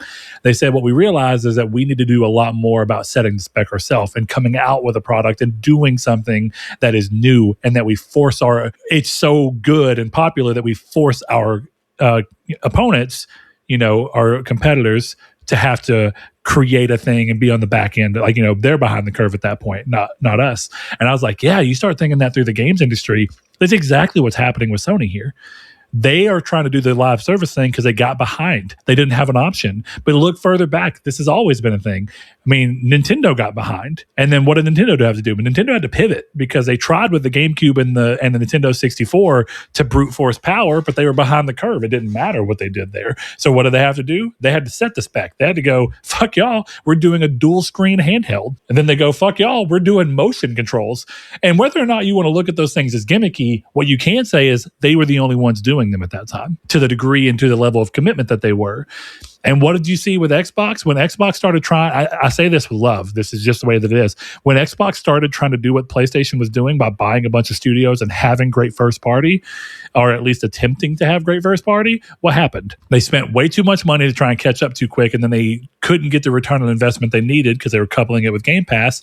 And then what you end up with is all of Microsoft's first party output feels inferior to Sony's as long as you care for those type of games. If we're just being honest, that doesn't mean any of them are bad games. I think most of Xbox's, I don't even want to call them exclusives anymore, but most of Xbox's published games are good games. They are not Sony level exclusives, and that's what Microsoft kept trying to promise. They weren't setting the spec. They were trying to follow. They were trying to follow what Sony was doing. Sony's trying to follow what someone else is doing now, and they're behind. And we've seen this before. Sony was trying to follow what others were doing with online play, and we're behind the spec on PS3. As everyone remembers, PS3's online components were not nearly what Xbox had going on. So it's a tale as old as time, but Sony has got to get to a point where they're setting the standard. And that's hard because the industry is so populated and there's so much in it that how do you do something that's truly unique? But go back and consider Zelda. The original Zelda created an entire genre. It created the action adventure game. You're muted. Sorry, I had to reset my headphones. Maybe this is a hot take. Maybe this is an episode of Hot Takes. The 402 Hot Take episode. Why does a game have to be unique? It doesn't. It doesn't. And that's the problem. I feel like that's the biggest problem we're seeing right now is everyone would rather be unique than good. Highguard was unique. Wasn't fucking good. Right? Let me rephrase. It was good. It wasn't good enough. Yeah. Concord wasn't unique, but it also was not that good. I like it. But it's gone. And I think that's the thing, Arc, unique and good. Marathon. Well, actually, Arc, not that unique. Tarkov exists. Right? I think unique in the console space. I think that's actually an important thing to note. Sure.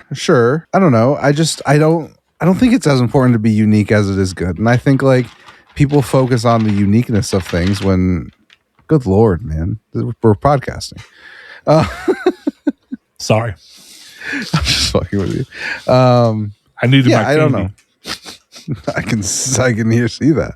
I don't know. I just think that's like a boondoggle, right? Everything is like, oh, we got to be unique. We got to stand out. We got to do something new. Stand out by being good. At this point, that's unique. So like, let's focus on that. I actually 100% agree with that sentiment.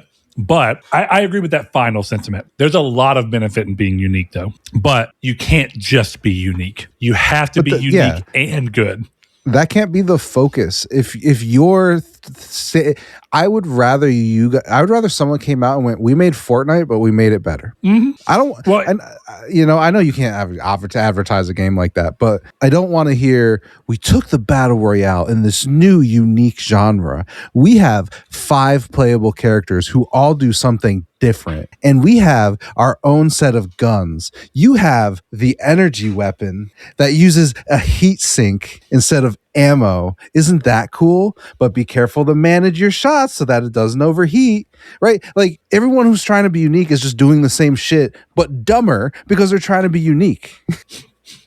So there's one final element of this that I think we'd be remiss not to actually mention. Most of what we're saying, I think, works with most of what we're talking about and most of what's happening in the industry. But I want to actually say there is a weird third element that's it's not even weird. It's just, I think it's easy to forget sometimes how much power it has. And that is having a market for the thing that you're making. Because I think a really good example of a game that is unique is good at what it's trying to do, but there's not a big enough market for Dreams.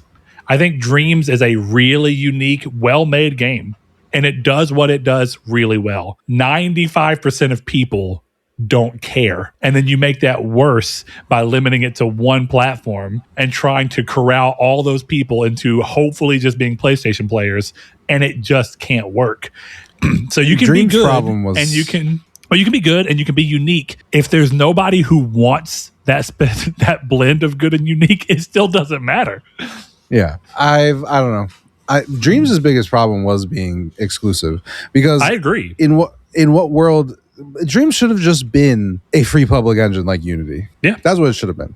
You should have been able to fucking publish your games on the PSN. You should have been able to have group projects. You should have been able to do all of this stuff. It should have been a thing where Sony was going out to indie devs who are doing mods for Skyrim. How about that team that did Fallout London? Take the weird fetish guy out of all of that and just bring in the team who made it give them a copy of Dreams and be like, make a game in Dreams exclusively for us. Instead, they went, isn't this cool? Somebody made Super Mario Land 1-1, but only a little bit of it because there's no reason to make more than just to show that you can, you know? And what's crazy is there are people who made very good in-depth games on it, but it was such a small audience that it's just people who are passionate about it. And that's great. That's exactly, you're talking about modders. That's exactly what modders do. They don't know for sure it's going to go anywhere. It's for a small group of people, and they hope that someone who cares is going to do it. Sometimes they blow up and it's crazy. But yeah, I think all that to say, this sucks. This is not surprising. And I agree with you. If you wanted Sony to cut all this, you can't be upset that this is happening. You can be forlorn that people have lost their jobs. I'm fine with you saying that. Yeah. I think it's fine to be, I don't say upset strong, but I think it's fine to feel sympathy for people who have lost a job as a result of this. Sure. I think that outside of that, you got to look at the rest of this and say, this feels like it was always coming, and it's just we're on the tail end of getting. I am very curious how long until we hear something about Haven. The more that this happens, the more I feel like Haven's not making it out of this. See, it's funny because I almost feel the opposite, where I feel the more this goes on, the more Haven must be doing something they feel is extraordinary. I think Haven's biggest thing that's helping it right now is that they're further along in development than any of these. And so it was easier to cut the cord on Bluepoint because they hadn't actually started development on anything. So you can cut it. I think it's the same with this. There's no way this game was actually far enough along for it to matter. I think the problem with Haven is you have something that's product-like kind of there. It didn't test well, but it's not far from being a product that if you can tweak it a little, it might test well. And I wouldn't be surprised if Marathon was a testing bed, because Marathon didn't test overwhelmingly well with its first playable thing. It wasn't bad, but there was plenty of, these are things that we think could be better.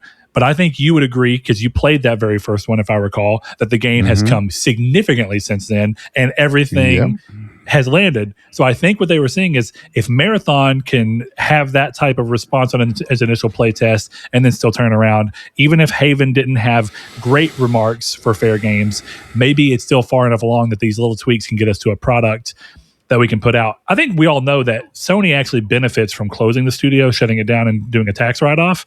But I think Sony also is going, is it close enough that the risk of losing the benefits for the tax write-off are offset by the fact that this could still be a game that manages to find a foothold in the live service area and may do exactly what Fortnite did and pop off without anyone expecting it to. And I think Sony has to balance those two things with each other. And that's hard. I don't know how you do that. I just feel like, and maybe this is just because of my experience with being a Marathon fan, is that I just feel like people, when they don't want someone to do something, they will never support it. I don't think Fair Games stands a chance, even if it's good. I don't think people will buy it and care. Yeah, because it's a double-edged sword, right? If Fair Games does well, it tells Sony that maybe we were actually right. You know, maybe we should be investing in these games. So then, you know, people, I feel like people are not going to pick it up on that account. They should be. They should be investing in these games reasonably. Yeah. But there are tons of people out there who think Sony shouldn't even be touching live service. Yeah, I think that's a loud section of the internet. I think that most people would say that if one had to go, they would say cut the multiplayer aspects to live service. But I think most people, like me included, I don't care what you do with live service as long as it doesn't impact the ability for your studios to keep making the great single player you always have. Sure. And that's where like Bluepoint hurts, because Bluepoint, for all intents and purposes, should have been an all cylinders firing single player studio. Instead, they wanted to make their own games. Even making their own games. I think if you let them make their own single player game, it would have gone over much better. I think that's just the truth of it. I think the issue was them feeling motivated due to corporate structure to make a game that was so far out of their wheelhouse, and that I'm still not sure that anybody wants a live service God of War game. I think two things. I think you can make a live service game out of anything, and as long as it's good, it won't matter. I can think of hundreds of ways a God of War live service would be good. Yeah. Imagine God of War as like a Monster Hunter game. Yeah, but they already have that with the more obvious fit for that's Horizon. And that's what they're But doing. what I'm talking about is not fighting monsters. I'm talking about you and your friends have to go take down gods. Yeah, sure. And it's in the monsters. I think that would be fun. But whatever. I don't know. It's just Look, to me. I'm not saying that, but again, we're going towards how much of there is a market for that game to last the only against Apex. The only thing and that Call I of was Duty going to and say Fortnite. is that I just don't agree with you about Bluepoint. I think the only thing Bluepoint ever should have been doing was remakes, because ideally, yes. Bluepoint, I mean this in the nicest way possible, but Bluepoint, they're not, stick with the example, but they're not authors. They are translators. Yeah, okay, yeah, fair. And there's no world that a translator should be trying to be an author. The example falls apart a little bit for sure, but what I'm really saying I think is it falls that apart in general, because I think ideally a translator is a really good spot for someone. This is actually the way I view this, and this is the way I came into my actual line of work now. A translator is someone who exists in the industry already and has a specific duty that they're very good at. One of the things that happens by nature of constantly looking at someone else's work and learning how to interpret it is that you start to learn the building patterns of how to make a great original work if you ever wanted to do it. And so I don't think it's surprising to think that someone who is a translator would feel like they have a good chance at being able to look at all the things that they've interacted with, understand how game structure works and how to put that into a working game, because you're doing that by recreating it, and then moving on and going, I think I can do that and be original and come up with something that works. Yeah. I think it's possible. I agree with you that in this case, I actually think the smartest thing for Sony to do was to put a little bit, I think I said this last episode, put a little bit of push on them and go, we normally like to give freedom, but we bought you to be a remake studio, so your freedom is going to exist within the realm of what kind of remakes you want to do. But I still think a single player game would have fared better from them than a live service game, because now you're stacking the odds against you. You haven't been doing remakes of live service games. Therefore, you don't necessarily know the challenges that go into making a good live service game. You're feeling your way through and guessing it, when if they would have at least made a single player game, I think the chances that it were a competent game would have been much higher. Yeah, you're probably right. I would agree there. But apparently they didn't even have writers on the team, so I don't know what we're talking about with them. Well, if it's live service, you don't need a writer, I suppose. Well, Bungie would tell you differently, and Bungie would be right. I think it depends. I don't know. In the case where Santa Monica could still be the people who handle all the lore and stuff for your game, you don't need a writer on team. That can just be handled by the people who run and what do you say? Care for the IP. Nurture the IP. There you are. Next piece of news, PlayStation is quietly pulling the plug on Firewall Ultra, which was one of the very few first-party exclusives for the PlayStation VR 2. And when I say quietly, I mean quietly. This wasn't a big announcement or a blog post. They literally just updated an old article from 2023 to slip the news in there.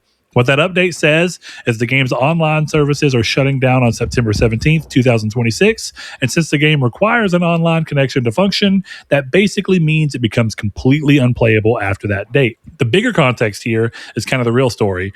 This was one of only 2 first-party PSVR 2 exclusives Sony ever published, alongside Horizon Call of the Mountain. So you've got a situation where a flagship VR exclusive from a headset that already doesn't have a ton of first-party support is being sunset with very little fanfare. The studio behind it, First Contact Entertainment, actually shut down back in 2024 as well. This is not surprising. I loved the first Firewall for PSVR 1. I literally never played this one, and I thought I was going to be excited to. I feel like I want to jump into it now just so I know that I was right and that I didn't care to jump back into this one. I'd actually hate to jump in and play this and go, fuck, this is actually really good. But at least then I'd have the context of it's really good, but having it be exclusive to PSVR 2 just doesn't work. Yeah. But also, PSVR 2 has been out for like 3 years now, and this is an online game. This game was always going to die eventually because you don't keep servers up for online games forever. Certainly not niche VR titles. But I don't have anything else to say about this. This is for shout out people who play on PSVR. That's why I put this in here. That's about it. Well, hey, I played on PSVR recently. There you go. You didn't play this though. Rip. I didn't. Game's over. I didn't rip. You know what? Let's move on to different news. Unlike killing something, Sony just decides that the PS3 needs more loving. So the PS3 just got another system update in 2026. This thing came out in 2006, people. And Sony is still pushing firmware to it. The new update is version 4.93. And if you're expecting anything exciting, don't. The official patch notes are the same lines we've seen for years. And the only thing I want to add here is that this is the now standard. This system software update improves system performance. As fans of the show who have been listening to a long time, I wish that they would go back to the peak PS4 era of updates where it was about improving system stability, because that's got a ring to it. It's a good era. With every update, my system gets a little harder to knock over. You know what I'm saying? Like, how stable can this motherfucker be? Oh my god! But kind of made me mad. You're welcome, Chris. What that actually means in most cases is behind the scenes stuff, mainly security updates and Blu-ray encryption key renewals, which of course is actually really important, which are needed to keep disk working properly over time. It's also widely understood these updates help combat modding and jailbreaking, which is stupid. But so while it keeps legit systems functioning, it can mess with custom firmware setups. And the funniest part, this has basically become a yearly tradition. Sony drops one of these every year or so just to keep the system ticking along. Nearly 2 decades later. I want to throw out there, though, fucking respect the PS3 keeps getting updates. That's fucking sick. Even if it's something stupid, there is something about turning my PS3 on and being like, bro, there's a system update. And be like, yeah. Yeah, let's it's nice. go. So like, Ironically, I have not dungeon. turned my PS3 old one on in a long time, but I do want to re-update for anybody who was curious. Kids fucking love PS Move, my guy. We've had friends come over. Every time we have friends come over and they bring their kids, the PlayStation Move in the living room ends up being the hot button thing. And it's such a problem because the controllers are old as shit, so the batteries are bad in them, so they don't last nearly as long as they're supposed to. So it just becomes a thing of people playing for like an hour and a half, and then the controllers needing to charge, and then being like, do you have other controllers? And just being like, you gotta wait, my guy, I'm sorry. But it's fucking good times. So I think as much as I said with Nintendo doing their things, and you can look at Wii being and I think Wii was much more of a gimmick than PS Move, if I'm being honest, but the commitment to it wasn't. And therefore, I gotta say, motion controls, when thoughtfully carefully thought out, can be fucking fun. They can be really good. And I'm so excited to start sorcery with my daughter so I can see her running around flipping spells out, because that game was thoughtfully put together, and I think it'll be really fun. So, and that PlayStation 3 does still get turned on, so I'm gonna update that bad boy while I try to figure out who to get to replace my thermal paste in my OG model, because if my OG model yellow lights, I'm gonna shed a manly tear. A manly tear. But it will shed. Yeah, it'll hit the floor and fertilize like a whole garden of PS3s to start the cycle anew, you know? Should plant it. Give it like a Viking funeral. Dude, I'll plant it in the backyard like it's a family pet. Put a little cross over Gone, it. It would be but funny. Not forgotten. You do the like Jesus cross, but then you turn it over on its side like the PlayStation one.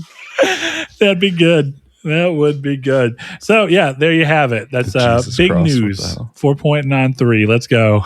It's not a huge news week, guys. Yeah, it's not a huge news week. But that's okay. We got one more piece of news before we'll wrap up with, I think we have one more question we didn't get to. So the last piece of news should surprise absolutely no one. Starfield is officially coming to PS5 next month, April 7th, after being an Xbox/PC exclusive since 2023. And it's not a straight port either.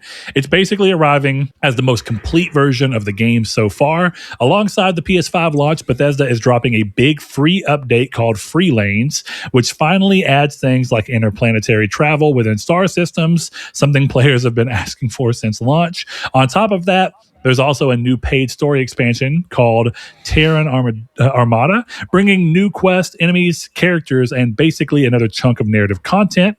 And from a hardware side, the PS5 version is getting full support, including PS5 Pro modes, one focused on higher performance and another on visual fidelity, plus all the usual DualSense features. Pricing is also a little interesting. The game's dropping to about $49.99 for the US for the standard edition, and that price cut is actually hitting PC and Xbox at the same time, putting the game in a far better pricing position at this point in its lifespan than it has been. Chris, something was awful funny. What you got going over there? No, I was just laughing at they're finally putting space exploration into their space game. Dude, I did have to laugh a little and double take to go, oh, you can travel within the star system in a game about star systems? Yeah. That's okay. You've played this game, so that probably lands a bit more with you than me. I've seen people play this game, so I'm not actually sure entirely what that means, but it sounds like at the very least, maybe they have removed a layer of frustration from this game and how you move between planets, which I know has been a big frustration and like pain point for a lot of people. So that's good news. Yeah. I don't know. I'm excited to play it again. Are you? I mean, do you think you'll actually get it and play it? Yeah, I'm gonna probably pre-order it. Yeah, I don't know. I wanted to give Starfield another shot, and I just don't have the motivation to play games on my computer, especially not games like that. Slay the Spire I'll play, but like I don't know. A Bethesda sounds weird coming from me because I sit in the same place to play games on console or PC, but. Yeah, that's true. But I do think there's something about a controller and kind of leaning back and all this kind of stuff that like the way it's a couch game. And that's part of it. But also like, I don't know. There are games like Slay the Spire that I cannot play on a console and I never will. Or not that I never will, but it won't be for a long time. Or at the very least with Slay the Spire, I'm not going to get the platinum. Right? Something like Starfield, I'm playing on Xbox going, I could just play it on PlayStation and get the platinum. And at the time, it was one of those like, it's probably coming, but I don't know when. So like, yeah, let's try it and let's put in like 20 hours. But then we get to a point where like, okay, like I like what I'm doing, but I'm not motivated enough to keep going. Yeah. Even without that little carrot. And I don't know if that's an indictment on me or the game, but it didn't keep me going enough where I was like, yeah, I'd play this without the trophies. Yeah. Yeah. I think it's fair. I mean, and I ended up playing a lot of games, which of course, like Echoes of Wisdom's not a good example because it's never going to come to PlayStation. That's obvious. But I'll say that the thought process of trophies doesn't really pop into your head when all it is this game's fun, so I want to keep playing it. And I think that realistically, I think it has to be somewhat of an indictment on the game, because I think that I know you well enough that if like you're talking about playing a game like Slay the Spire that you love and not worrying about the platinum, I think what it goes to show is that what you want is the game that you love. You played Balatro on your phone as well when you could have been using that time to play the PlayStation version and get closer to platinum, but it was just about finding an easier way to continue playing a game that you loved on the go. So what that tells me is what I think is true of 99% of players, including people who love trophies for the most part, which is if a game's good enough, those little artificial barriers you end up sometimes putting up go away. If Starfield just fucking ruled and you played 20 hours of it, you would just be like, fuck the trophies, I'll play it again if I really want to when the trophies hit. I'm just going to keep playing. But since it didn't, it was almost like the trophy thing became a secondary reason for you to be like, well, if it had them, it might motivate me. But since it doesn't, I can just wait until it does, and that might pull me. There's a lot about this I like. I like that this is coming with an update. I'm hoping this update does bigger things to fix some more of the pain points. I don't know that it's going to in hearing this. It seems like it's a big update, but it's not an update that's aiming to fundamentally change the game. And I think that the problems I fear I will have, I haven't played it, I can't say for sure, I fear that those cannot be fixed without fundamental changes to the game. And I don't know that they're willing to do that or if it's even feasible to do it, because the game still sold really well. But one thing I will note, this game has had no legs. Unlike Skyrim or Fallout 4, people have not continued to play this game in droves after completing it and after its launch window. We're gonna have a second wind here because it's hitting PS5. But I would not be surprised to find a similar thing, which is where just what the game is at a fundamental level is not as compelling for long-term play as Skyrim, Oblivion, or Fallout. Be that what it is, that doesn't mean it's a bad game, but I do think that for what Bethesda games are used to doing, I think it's reasonable to call it, maybe not a bad Bethesda game, but a Bethesda game that doesn't perform like a Bethesda game. Yeah. So we'll see. It's a Bethesda game that performed like a Spiders game. Yeah. That's actually a really great way to say it. Like it pops off at launch and people are like, well, this is kind of good. And then it just fucking falls apart. Though ironically, Greedfall 2 is fucking not doing well. No. Well, yeah, Spiders just filed for insolvency. That sucks because Greedfall was a fucking banger. Greedfall 2 has such questionable choices that I don't know why the fuck you would make a sequel to a game and change it literally. Stop selling your studios to Chinese conglomerates. That's true. They're fucking over. I can't think of his name. The Yakuza guy. Oh, you saw that? They're going to cancel his game. And the craziest part about that, they announced that game is going to be on the Xbox stage next week or whatever, for whatever show they're doing. And then they're talking about Nexon's going to cancel the game. I hope somebody swoops that up. See, like this is like kind of exactly what we were talking about when we were talking about Sony and their first party stuff. How do you not see that report from Jason Schreier? And like you know it's true because you knew already. You're in the industry. You're Herman Holst. How do you not have a check written already to take that game, take that studio? How do you not have that done? I know it's not a live service game. It's not 1-to-1, but it's right there. The guy who made Yakuza has a new game coming out that might get canceled, and you are Sony. You know what the real problem is? It's a problem that's throughout all entertainment. And I fucking hate to say this, and I hate that I know it in my heart to be true. At least in the moment, it's true. It doesn't matter that it's the guy who made Yakuza, because ultimately what marketing cares about is that it's not a chance to buy Yakuza.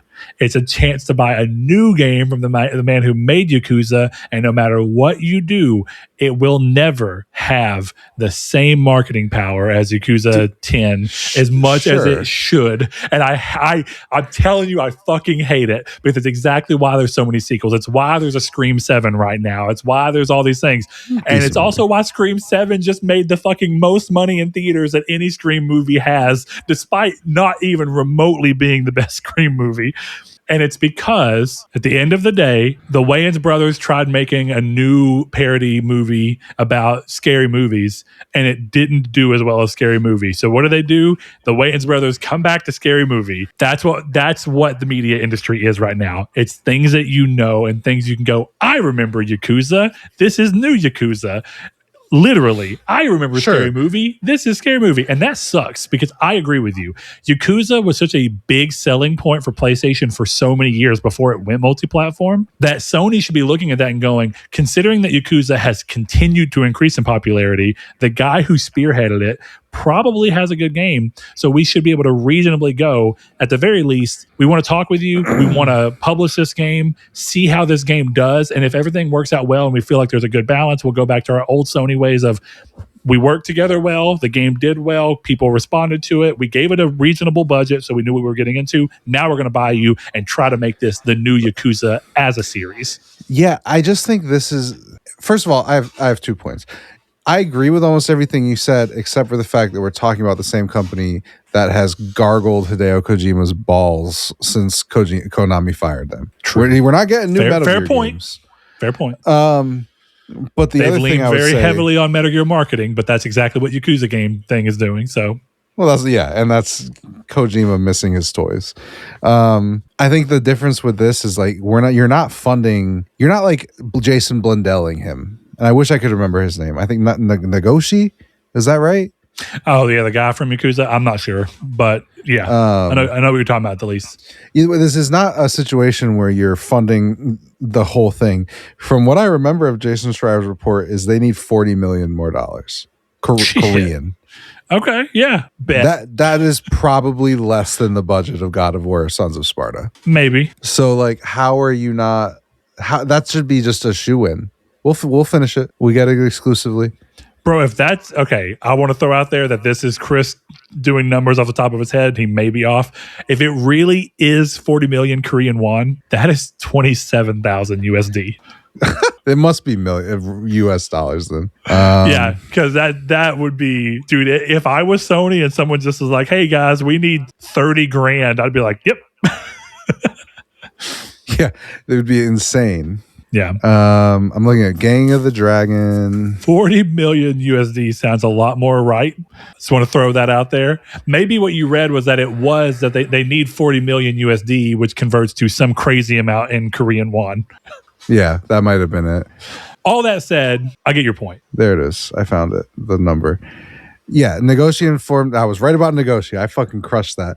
He would need $44.4 million more dollars. That's what this article says.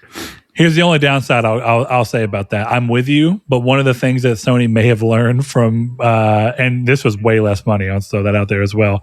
Lost Soul Aside probably taught them that just because someone says they need this much money to do something, games can move along, and then suddenly this game needs another year and another 10 million. What happens? Now, what do? Do you have to give another 10 million so that your initial 44 wasn't lost? What do you do? Yeah, it's a good. Thankfully, this is someone who's been in the games industry for a long time. Okay, I'm glad you addressed that because I was like, brother, what the fuck are you talking about? The Lost Soul Aside guy versus the guy who created Yakuza.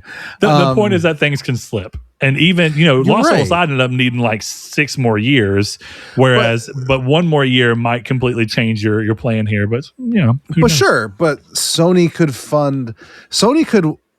up the 44 million 4 times and spend less than they did on Spider-Man.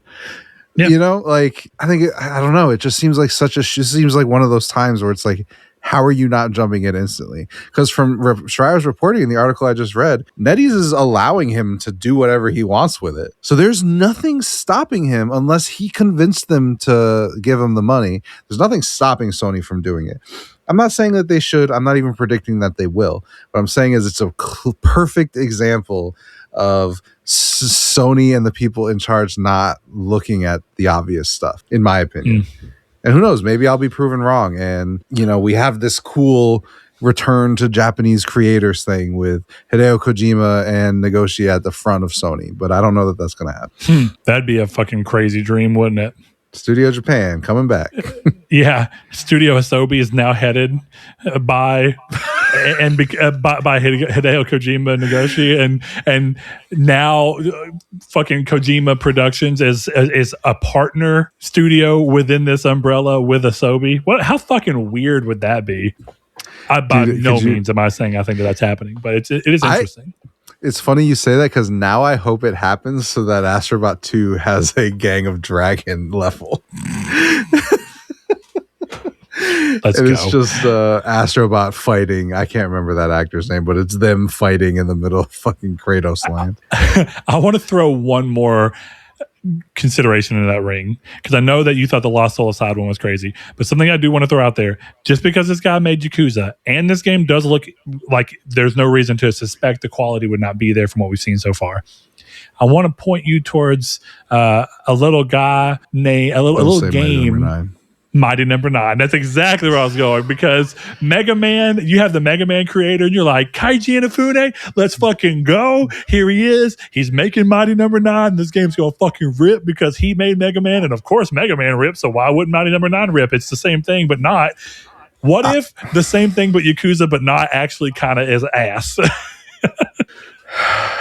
Counter argument.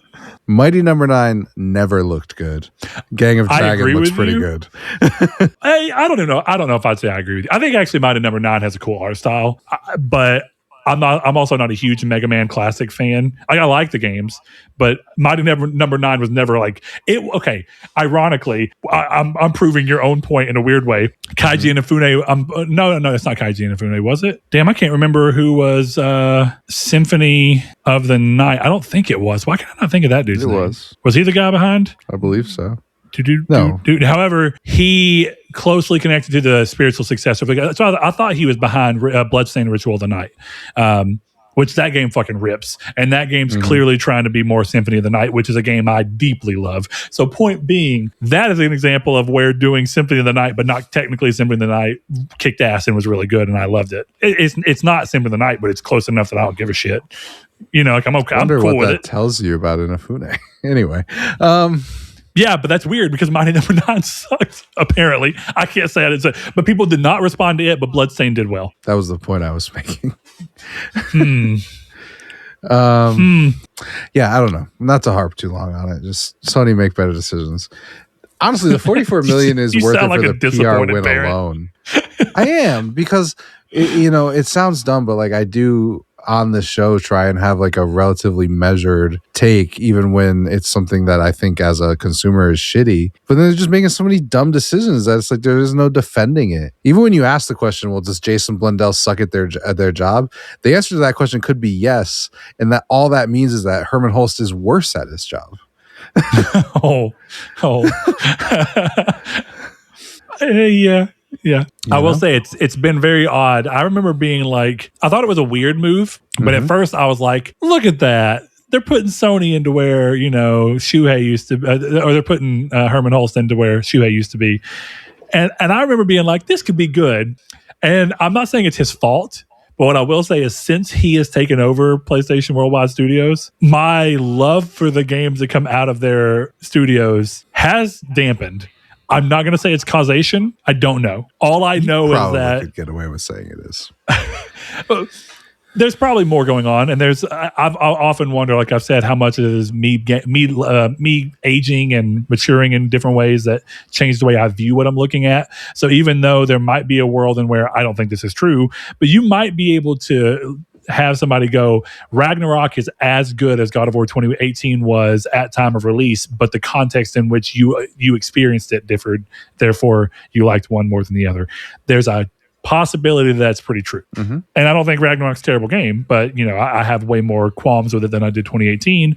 But I'm also not the Brett that played 2018 in 2018 at launch. So I can't say that. I don't know.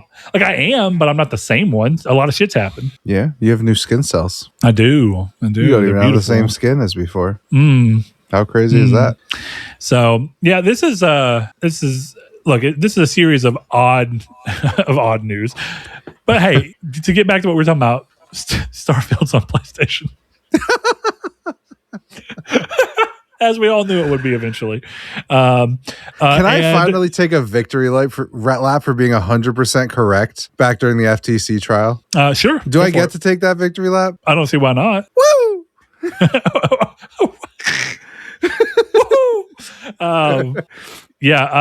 This feels. You feel vindicated, right? That's what it is. Yeah. I went back and forth. I'm not going to call out root days, but I went back and forth with certain people in the Discord all the time that there was no way that this was happening. And I was like, I've been saying it forever that shit was coming out. Oh my God. What's funny is I'm with you.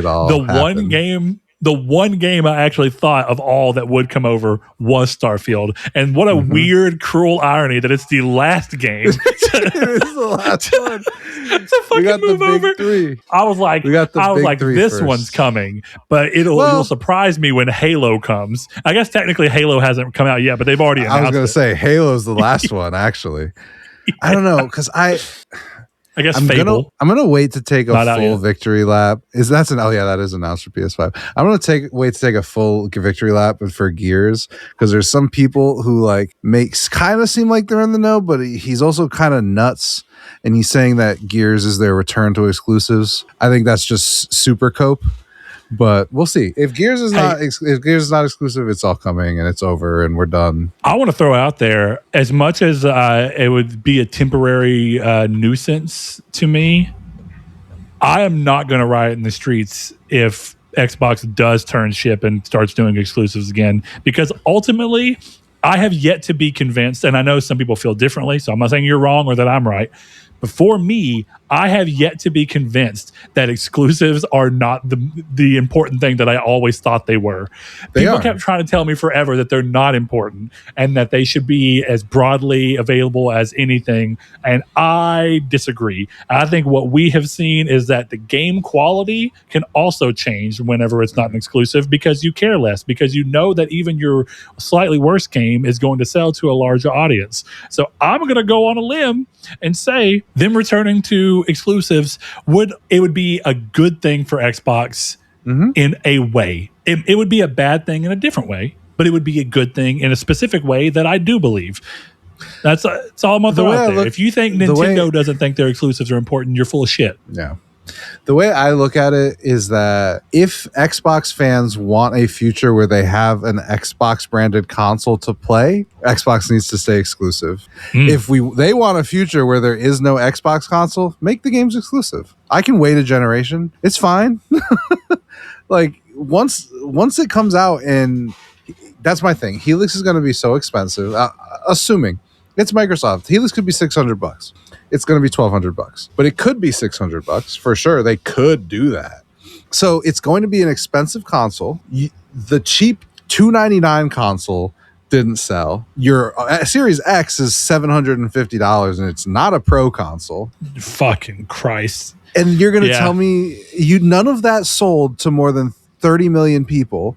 Game Pass doesn't even have 30 million subs, if I'm not mistaken. And you're telling me that going back to exclusives is going to save the brand? It died when they made backwards compatibility. It is kaput. It is entirely because of that. So unless, I think I've said it before, unless Xbox goes, we will transfer your entire eligible library from PlayStation to Xbox. We will copy your trophies and achievements. They can't get people to go to Xbox. That's the reality. Dude, what a world that would be.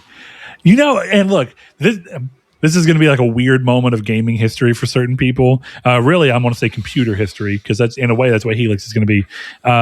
Back in forever ago, IBM, if I'm remembering correctly, were like the leaders in personal computer back in like the late 80s. And the reason they were able to hold that down is because they got a lead, and then they kind of kept reinforcing it by having a lot of accessories come out that only worked with IBM computers. The first people that came out in a way to compete against them, Compaq made a mini PC that you could utilize the IBM components on. And the way they did it was by basically understanding how IBM built their BIOS, which is basic input output system. Anyway, what they did for that is they just figured out how that worked, and instead of stealing it, they just literally learned how to reverse engineer it and then more or less emulate it so that you could use all of your IBM components on Compaq, therefore getting around their ecosystem. How fucking crazy would it be if all they did was like, we figured out how the back end stuff of this works, so all we have to do is have something that scans it, understands it, and we will pop all of your trophies and we would do all these things. That would be weird. I don't think it'd be impossible. What is impossible is your game library, but yeah, the trophies and achievements, I'm sure they could pull off. But the thing is, like I've said hundreds of times, I have a giant library and I'm not going to leave it. And I would call myself a hardcore gamer.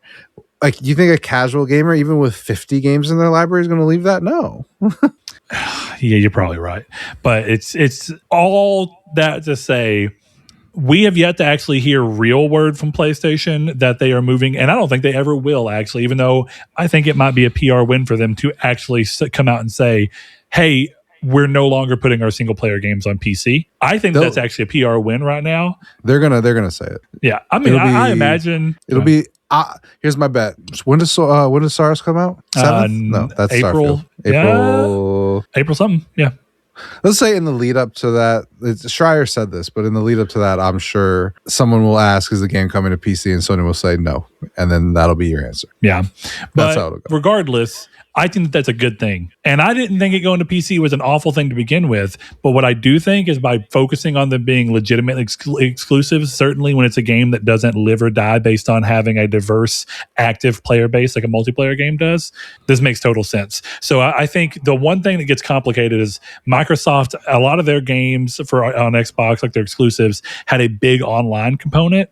which does do better with broader player bases. So there's a weird argument in where actually Gears of War being exclusive helps them get a game that people care about, but it actually is worse for the online component of the game than letting it be everywhere. But for games like Fable would have been an ideal exclusive. And Starfield would have been, Starfield was an ideal exclusive. It's a single player game that does not care if there are 75,000 people playing it actively versus 3 people playing it actively in terms of for it to function as intended. So why the fuck does it matter? Those are good test beds, but I'm all for exclusives. And as much as I've loved being able to get a lot of these games on PlayStation and play them, if they go back, I'm all for it, and I'll champion that. Even I don't necessarily think it should. You'll never hear me complain if they do. Yeah. Yep.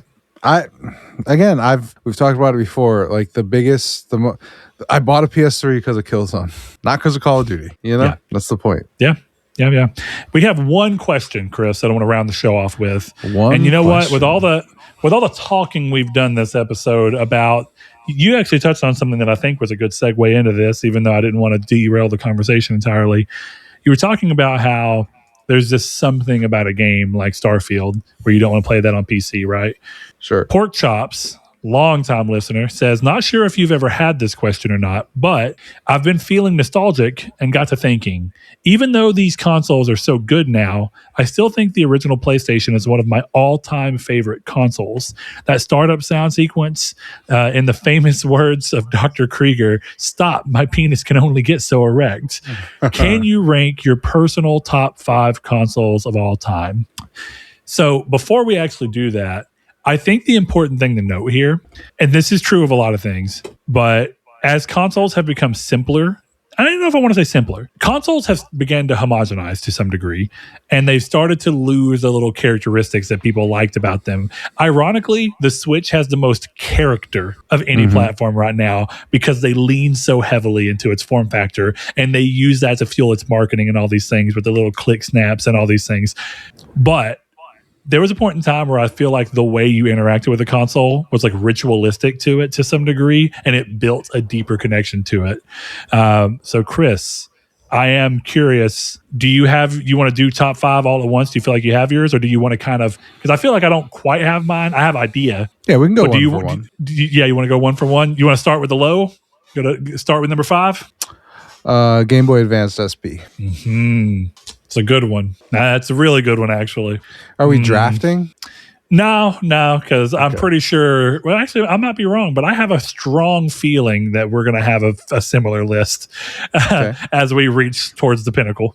I could be wrong, but we'll definitely see. You are actually on what I was already thinking. Game Boy Advance SP, or Game Boy Advance in general, whether SP or the original, was kind of what I was thinking as a number 5. It played such a big part in my life. It's kind of hard not to. But at the same time, and I think it's a similar thing, right? The Game Boy had like a legacy. It was the only real thing in that space. Like, you had the Game Gear, but the Game Gear kind of fucking sucked. Like, it was more powerful and had color screens, but it ran for like 30 minutes on like 18 batteries, and there weren't very good games for it. Sonic Drift 2, ooh, fun. But I think the Game Boy Advance was the first time where I really was like, and it benefited from having backwards compatibility. That was where I played most of the go-to incredible games, like fucking Legend of Zelda, Oracle of Ages, and Oracle of Seasons. I fucking love those games. They're so good. And even though they're Game Boy Color games, I played them on SP, and they're so good.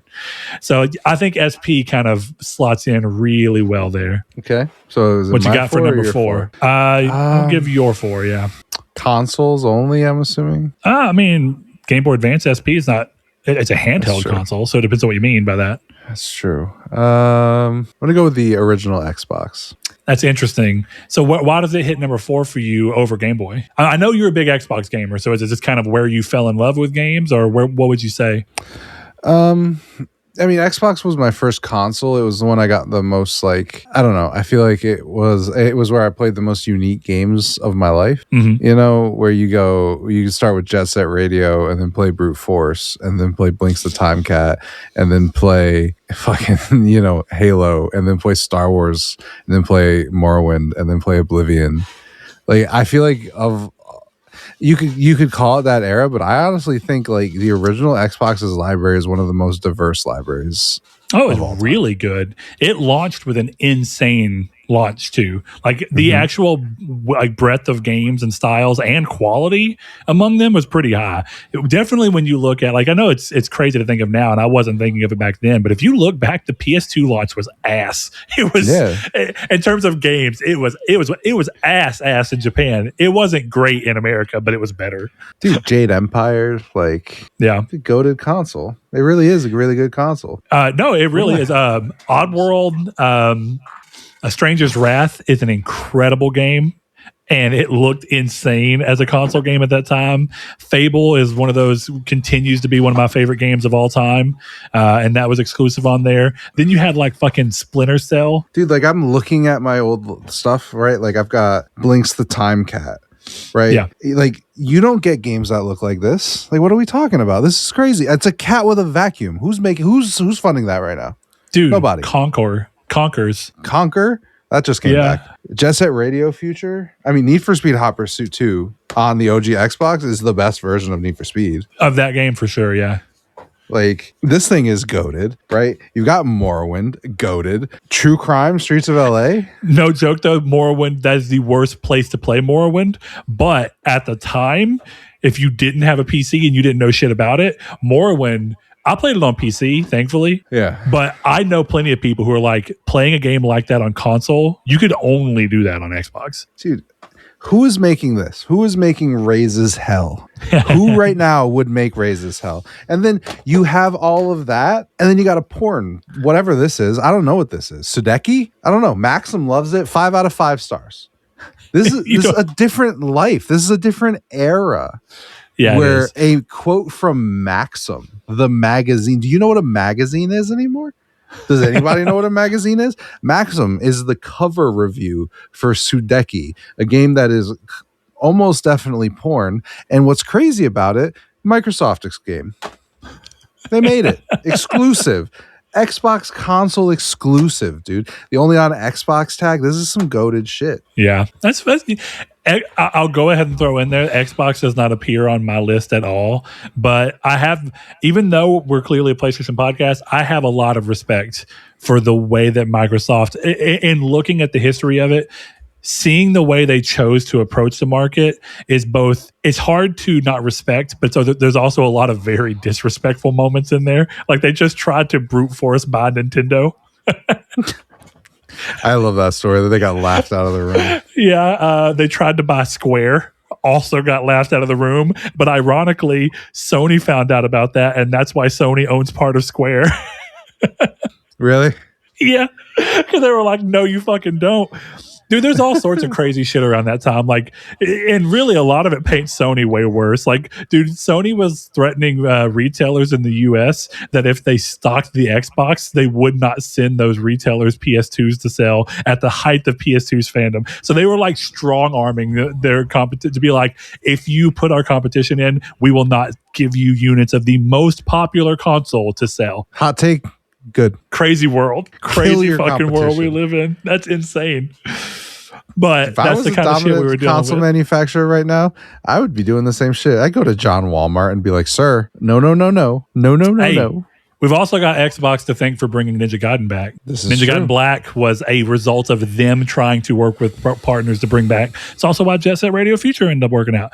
It's pretty cool. Such a banger. You got to give them a lot of credit. Like, dude, the Xbox 360 did a lot better. But if I'm actually talking about straight up balls, the Xbox into the early Xbox 360 days was like Microsoft trying their hardest to figure out how to break into this industry. And it's kind of a shame that they did not really ever peek past that, because I think the hardest work they ever did gave them their worst selling console, the original Xbox. But they're not in much better position now, ironically. And I think that they do a lot more now. It's the crazy.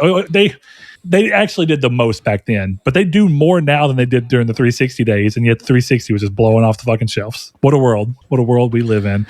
360 number four for me, and I almost want to move it up, but I'm trying to be realistic to myself, is the Sega Dreamcast. I think the Dreamcast is a fucking super cool, unique goated little system that at the same time, one of the weird things about the Dreamcast is that it's technically a 6th gen console. So it's technically supposed to compete with PS2, Xbox, and GameCube.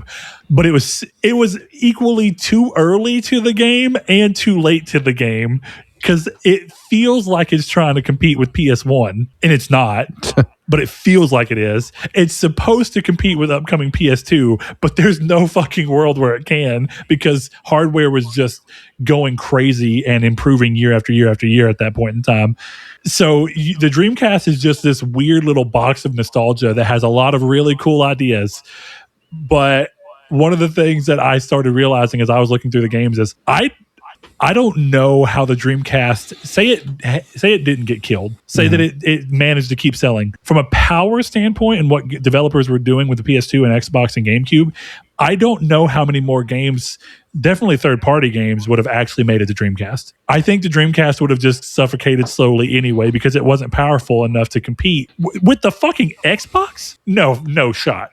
But yeah, man, that system's got I got some banging games, dude. I love Crazy Taxi, Sonic Adventure 1 and 2, Ready to Rumble Boxing, Power Stone, so fucking fun. Love that game. Fur Fighters is a little first-person, or it's like a shooter game where you play as dogs and animals. Great game. Love it. The first time I ever played a Gundam game, which was Gundam 0086 Rise from the Ashes. It was the first Gundam game that let you take the viewpoint of being inside the cockpit of the Gundam. And I thought that shit was so cool. I have that game to this day, and it is still cool. You boot it up, it's like, dude, in 2000, I was losing my shit. It's too bad, because I know this is not it's not a hot take, but it's really the ballooning budgets. Because I'm looking at Sudeki, dude. There is no chance it costs more than $15 to make this video game. And it's probably pretty good.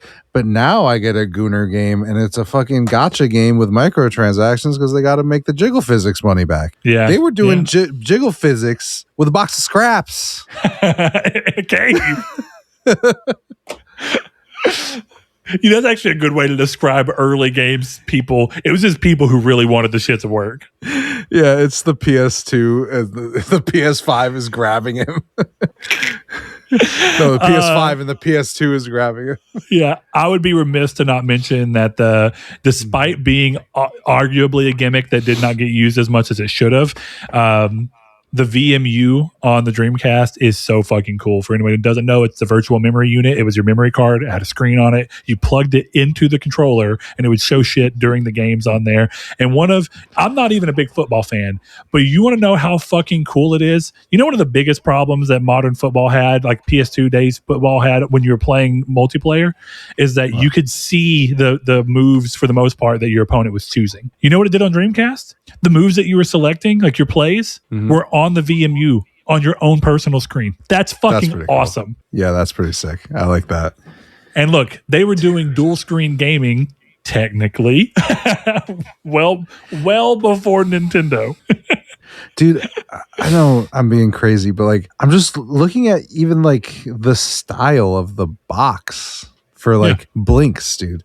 If you're watching, I'm happy for you, because you don't see just the design language of this. Yeah, dude. Anymore. It's not interesting. It's a bunch of EULAs, and then it's telling you all the legal stuff they have to tell you to sell you more stuff. And then that's it. And you can make it maybe a picture of the guy. Dude, the art of the cover has been lost because of digital media. Yep. Were you like me?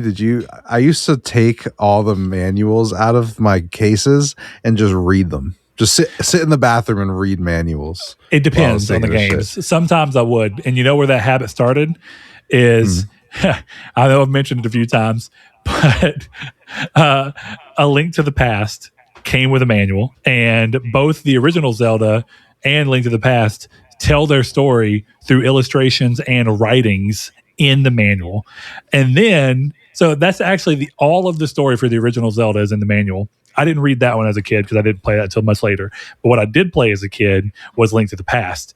And it came with a manual that told you the story leading up to the first scene of the game. And then the game continued the story. And that shit blew my little mind, because you see like this beautifully illustrated art pieces, and it's like explaining the lore of how the world was set up and why Ganon's doing what he's doing and all these things. You're like, oh my God. And it's like, and here's Zelda. And then you just get into the game and it's like, oh shit, there's some stuff going on, my God.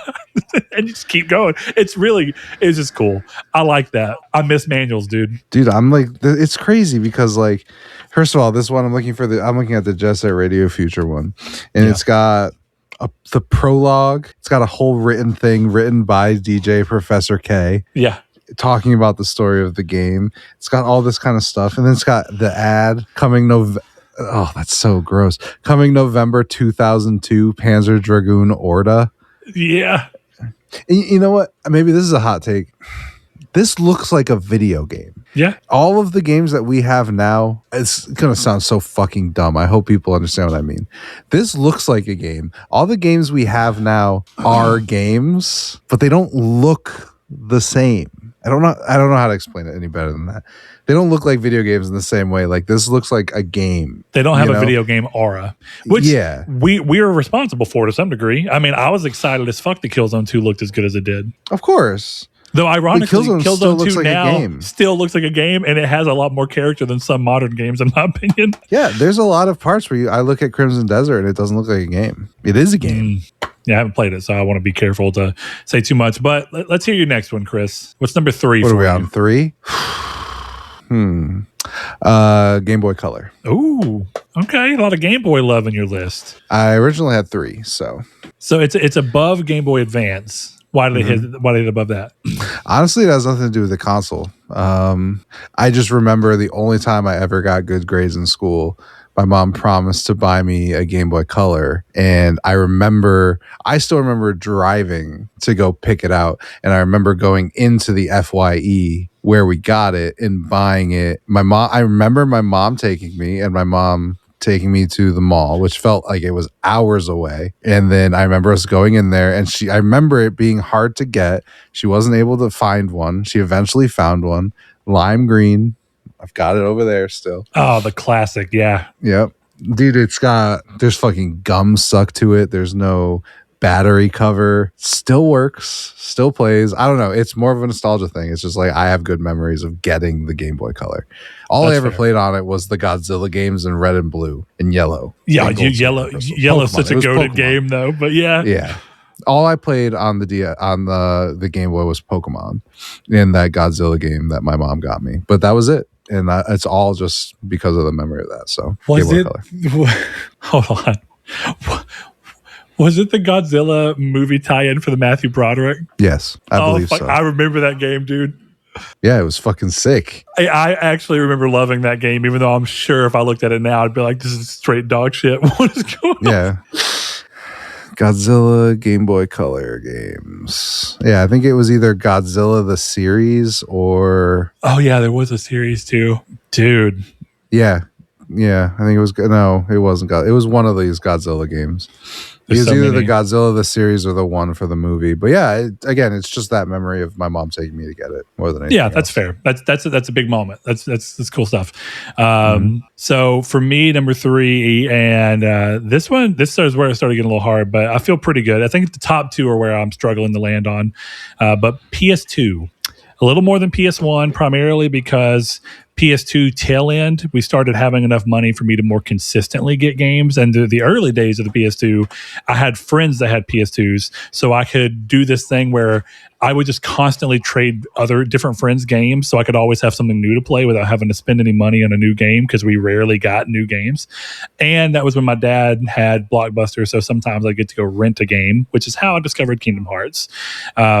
So yeah, a lot of games that I love came into play for me on PS2, and I have a lot of memories of playing. Like I played the first God of War, of course, on PS2 in the same year that I played Kingdom Hearts 2 on PS2, and then I played God of War 2 late in the game before PS3 came out, and I remember being blown away by that and how the game was fucking hard too. PS2 is great. There's a number of great things about it. It kind of like you said, it's not even about the console so much as things around it. Like I have great memories with the PS2. Like my dad my mom getting it for my dad and me staying home from school and playing the NASCAR 99 on it. With my dad as he woke me up to play with him, using it as like the family DVD player once my parents got divorced, because it was like we didn't have anything else. So it was just like, we got to do what we got to do. And that was only once my dad brought the PS2 back, once he bought his own. For a while there, we had to go back to the VHS. So PS2 was like a savior in the house for a bit. I remember when my dad finally brought it back, he also brought a DVD copy that he rented from Blockbuster of The Lord of the Rings, Two Towers, so we could watch it, because we had watched the first movie on VHS and it looked like dog shit. But it's like you're excited because you're a kid. So PS2 is great, but it's not where my fondest memories of gaming and I think the most ritualistic viewpoint of using the system comes into play. That's where 1 and 2 get really complicated. But let's hear number 2 for you. Oh, this is when it gets kind of hard. That's what she said. I'm gonna go with the PS3, even though my heart says 360. But I think I spent more of that era with the PS3. So I think I would put it above the 360. But the 360 and the PS3 are kind of tied for me. Yeah. Number 2 for me is the PSP, and I struggled for putting PSP in first place versus what I have there.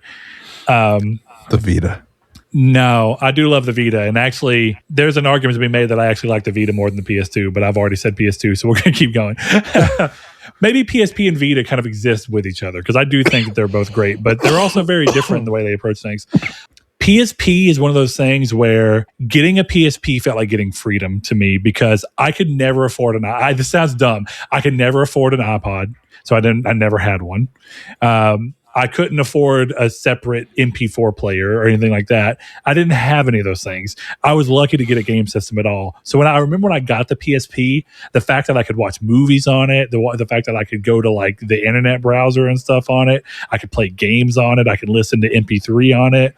I found like the PSP came with a thing that was a Sony pack-in, or Columbia Records, I think, actually pack-in thing that had Coheed and Cambria Blood Red Summer on it. And that's the first time I ever heard a Coheed and Cambria song. And I love them to death now. So it's like there's a lot of memories around the console itself, things that the console introduced me to. It was also because I was so, money tight as a kid. It was great that I figured out how to hack the PSP really early on, which is also where some of my love for tinkering with hardware came from. And being able to play a lot of games for cheap, because essentially it was just for free, was awesome. And this is going to say, dude, like the way that I played Star Wars... Star Wars, what is it? The one where you play a Star Killer. Why am I? What the Force Awakens? No, Force Awakens. No, it's not. That's a bad movie. That's the damn movie. Unleashed. Force Unleashed. Thank you.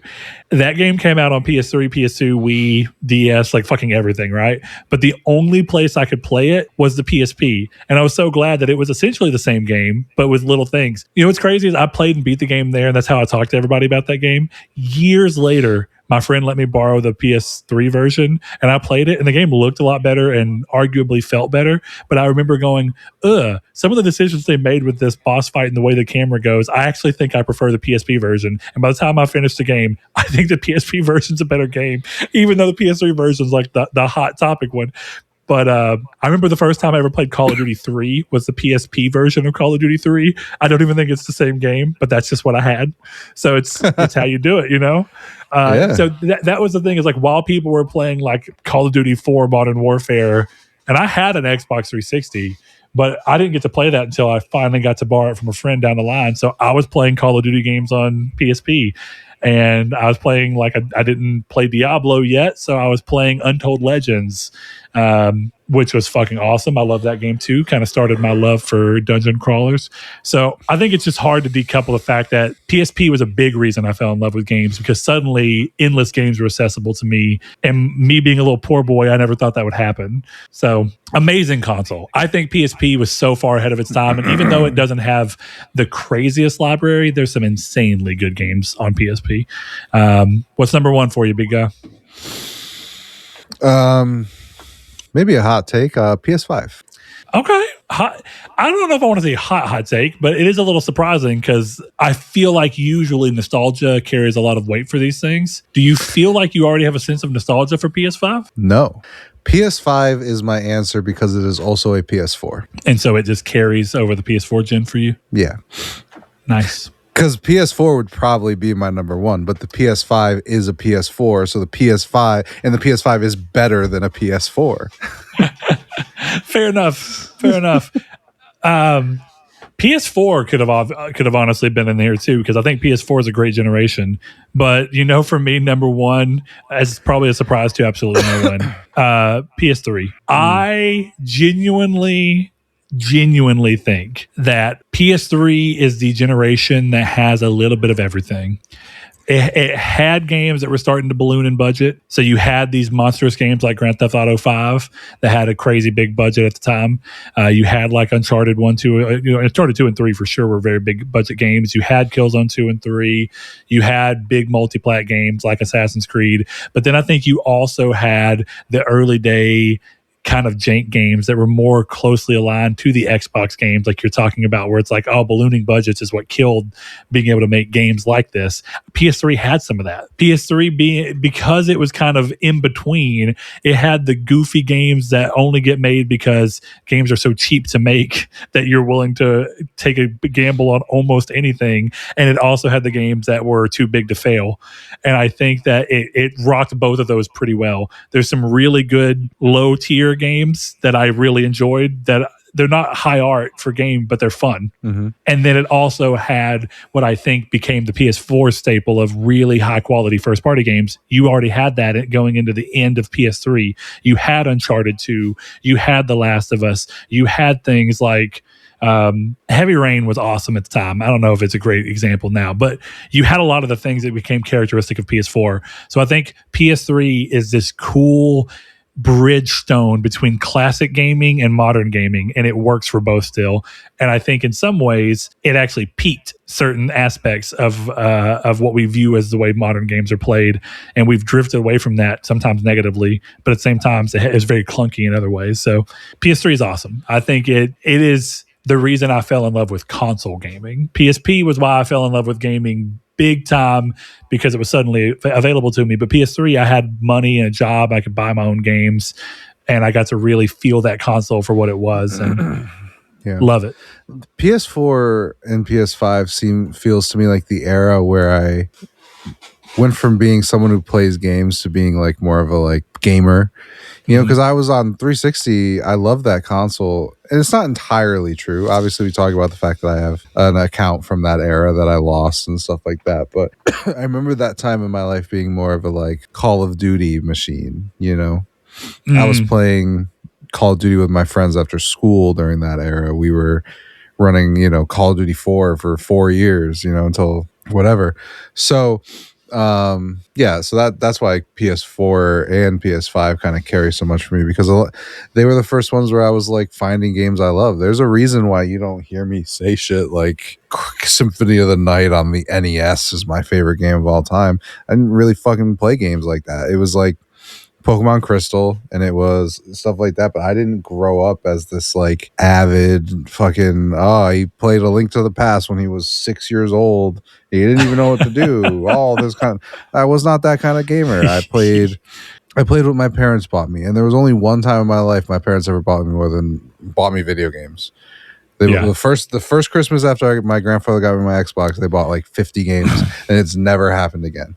In all of my years, never got another game from them, which is whatever. That's fine. But the point I'm making is just, I had what I had. I remember the way I experienced Halo as a kid was beating the demo with my brother and not realizing the end of that tutorial mission was not the end of the game. And it wasn't even long. But I specifically remember my mom sending me and my brothers to bed and us leaving a note on the Xbox for our dad not to turn it off because we were almost done with Halo. Again, I'm still talking about the demo. So for me, that's why, like, as much as I joke about Kingdom Hearts, that was never something I was going to play as a kid. I never did. So for me, it is a child's game and it looks like a child's game. And playing it, it felt like a child's game. There was no nostalgia for me because it was a child's game that I didn't play as a child. I was trying to play it as a grown-ass adult and I enjoyed it enough, but I don't have this I'd be more apt to name my son Geralt than Kyrie. You know what I mean? Like that. That's kind of where my nostalgia was. So for me, like the way I came up, PS4 peak, PS5 plays PS4, Peaker. PS5 wins. Peaker. I have a PS4 Pro now. So you know what is interesting though is that you've landed on exactly the same reasons, and I would imagine I'd love to hear anybody else's top 5. You can throw them in the comments if you're watching on YouTube or if you're in the Discord, which you can join by clicking the link in the description, whether you're listening on podcast services or watching on YouTube. Wherever makes sense for you. If you're listening on Spotify, you can comment on there. But I would imagine that for most people, the one that lands for them most is the system where they feel like they suddenly had a wealth of opportunity to really explore what they like about games. And that's what I'm hearing from you. As a PS4 is the first time that you felt like you had an open, wide, like I can... And that also makes sense, as I say this with love, Chris, that makes sense as why you have all the games you do in your library. Sales happen, and this is you coming to terms with what you do and don't like. So you're just buying everything and trying little tidbits. Like, I think I like this. I don't like this. I kind of like this. I might like this if I give it more time. I love this. I hate this. You kind of going through this. And I think that describes your behaviors really well. And I think that for me, that since I was able to hack the PSP, that's why it happened for me on there, is because I did have endless access to various quality games of various styles, and I could just try things out without that sense of, like you said, normally as a kid, I had I just got lucky. I had like a cousin who had Symphony of the Night, and it was the only game he had. I'm not even kidding you. It was the only game, which is also a weird only game to have. It wasn't Crash Bandicoot. He had Symphony of the Night, and it was because his dad bought it for him. His dad didn't play it. So this kid's 6 years old trying to beat Symphony of the Night, which is hard, by the way. Yeah. But me and him are just falling in love, being like, what the fuck is going on here? I didn't play Link to the Past until I was 8 or 9 at a friend's house. So, I mean, it's funny. You don't have a lot of the experiences with what are considered like classic big games now, but I only did because I stumbled into the right people to have them. That's it. Yeah. And that's the thing. That's why, like, I've kind of forced myself to learn that stuff. That's why I play through most of the Final Fantasy games I have. Yeah. And it gives me that unique perspective where I go, I don't understand why Final Fantasy 16 is called Final Fantasy. Like that's why I have that perspective. But it's just kind of the way my whole youth was. Like there was stuff that we did, but I always give my dad shit. Like he didn't show me stuff. I'll expose myself right now. Didn't see Star Wars until Force Awakens. Never seen a Lord of the Rings movie. Never seen Back to the Future. Never seen Indiana Jones. None of that. Never seen any of that shit. That's why, like, when I talk about Star Wars, I'm like, this shit sucks. Because I watched a bunch of crappy movies that looked good in the 70s. And then I'm like, only one of those movies is good as an adult who's never seen them before. There's only one good one. And it's the second one. But again, that's just a take that I get to have because I never got exposed to these things as a kid. Yeah. Whereas like I remember vividly my brother and I, the year my parents got divorced, right after we got a house built, and we were out in the country. So all we had for TV was an antenna that only got like channel 3, 6, 9, 12. And it was an outside huge antenna that went all the way up the house. And sometimes you'd have to turn it different directions to pick up the signal better. Well, they were showing Star Wars A New Hope on the TV, and we knew it, so we were trying to watch it. But what we kept ending up running through the problem of is that, I don't know if you've ever experienced this, but antennas work better when you're touching them because you yourself act as an antenna. So you help complete the circuit and pull in better. Well, we were having to have the front door of the house open while one of us watched TV at the TV was right by the front door. So one of us is sitting there watching the movie at the front door, technically outside, but seeing the movie and being like, Luke is doing this. They're doing this. And then after about 15 minutes, we go swap. And then we'd run to each other. And then the next one would go over there and we'd have to hold the antenna the entire time. Because if you didn't, it would start staticking and crumpling and you couldn't hear anything. So it had to just keep being, somebody has hands on. What are they doing? And for as funny as it is, that memory is tied into my experience for Star Wars, and I can't decouple them. So part of what I love about Star Wars is that stupid ass memory of struggling to watch it.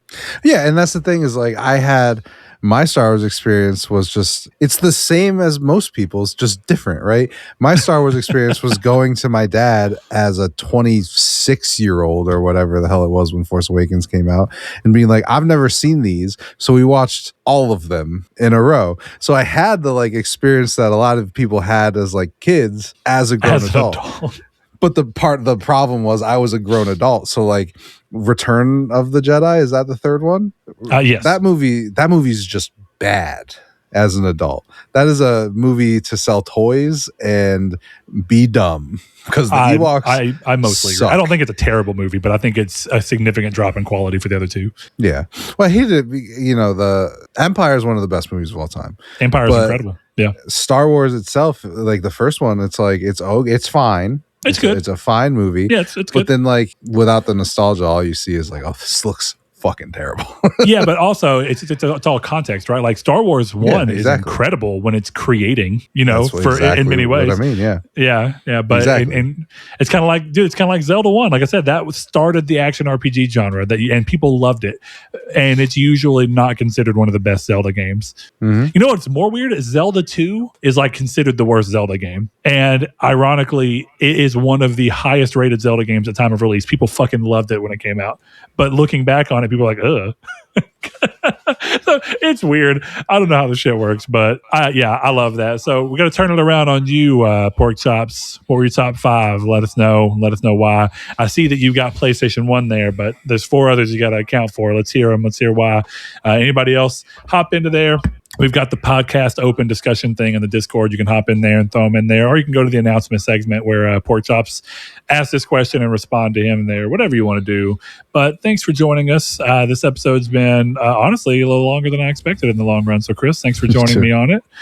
Of course. RIP Dark Outlaw. Never knew you. Not really that upset at your loss, but it is what it is. Didn't get a shirt for them, sadly. Oh, man. Darn, they didn't get the big marketing sweep that Deviation got.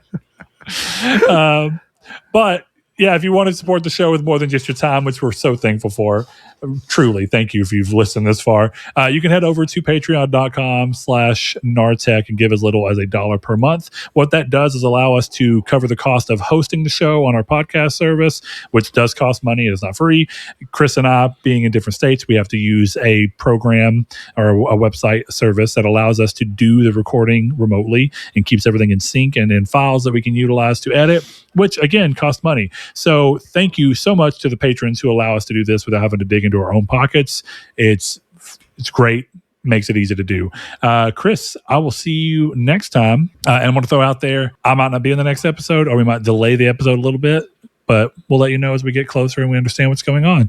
Chris, thank you as always. And as a final adieu, we always shout out our patrons at the end of every single episode in order to thank them for what they do for us. So without further ado, I want to thank the Boorish Boar, Grime Kid 1989, FR Damian Quigley, Ryan Goldner, Nate Cole, Spencer, Brandon Edwards, Alex, Barry Rogers, Stingray X, Matt Tubbs, Bailey Robertson, TT Dog 666, Kevin Bacon Bits, Danny Villalobos, Jehudi MD, No Fate, Josh Ayers, Derek Porter, and Sean Santarud. Thanks to all of you, and we'll see you next time.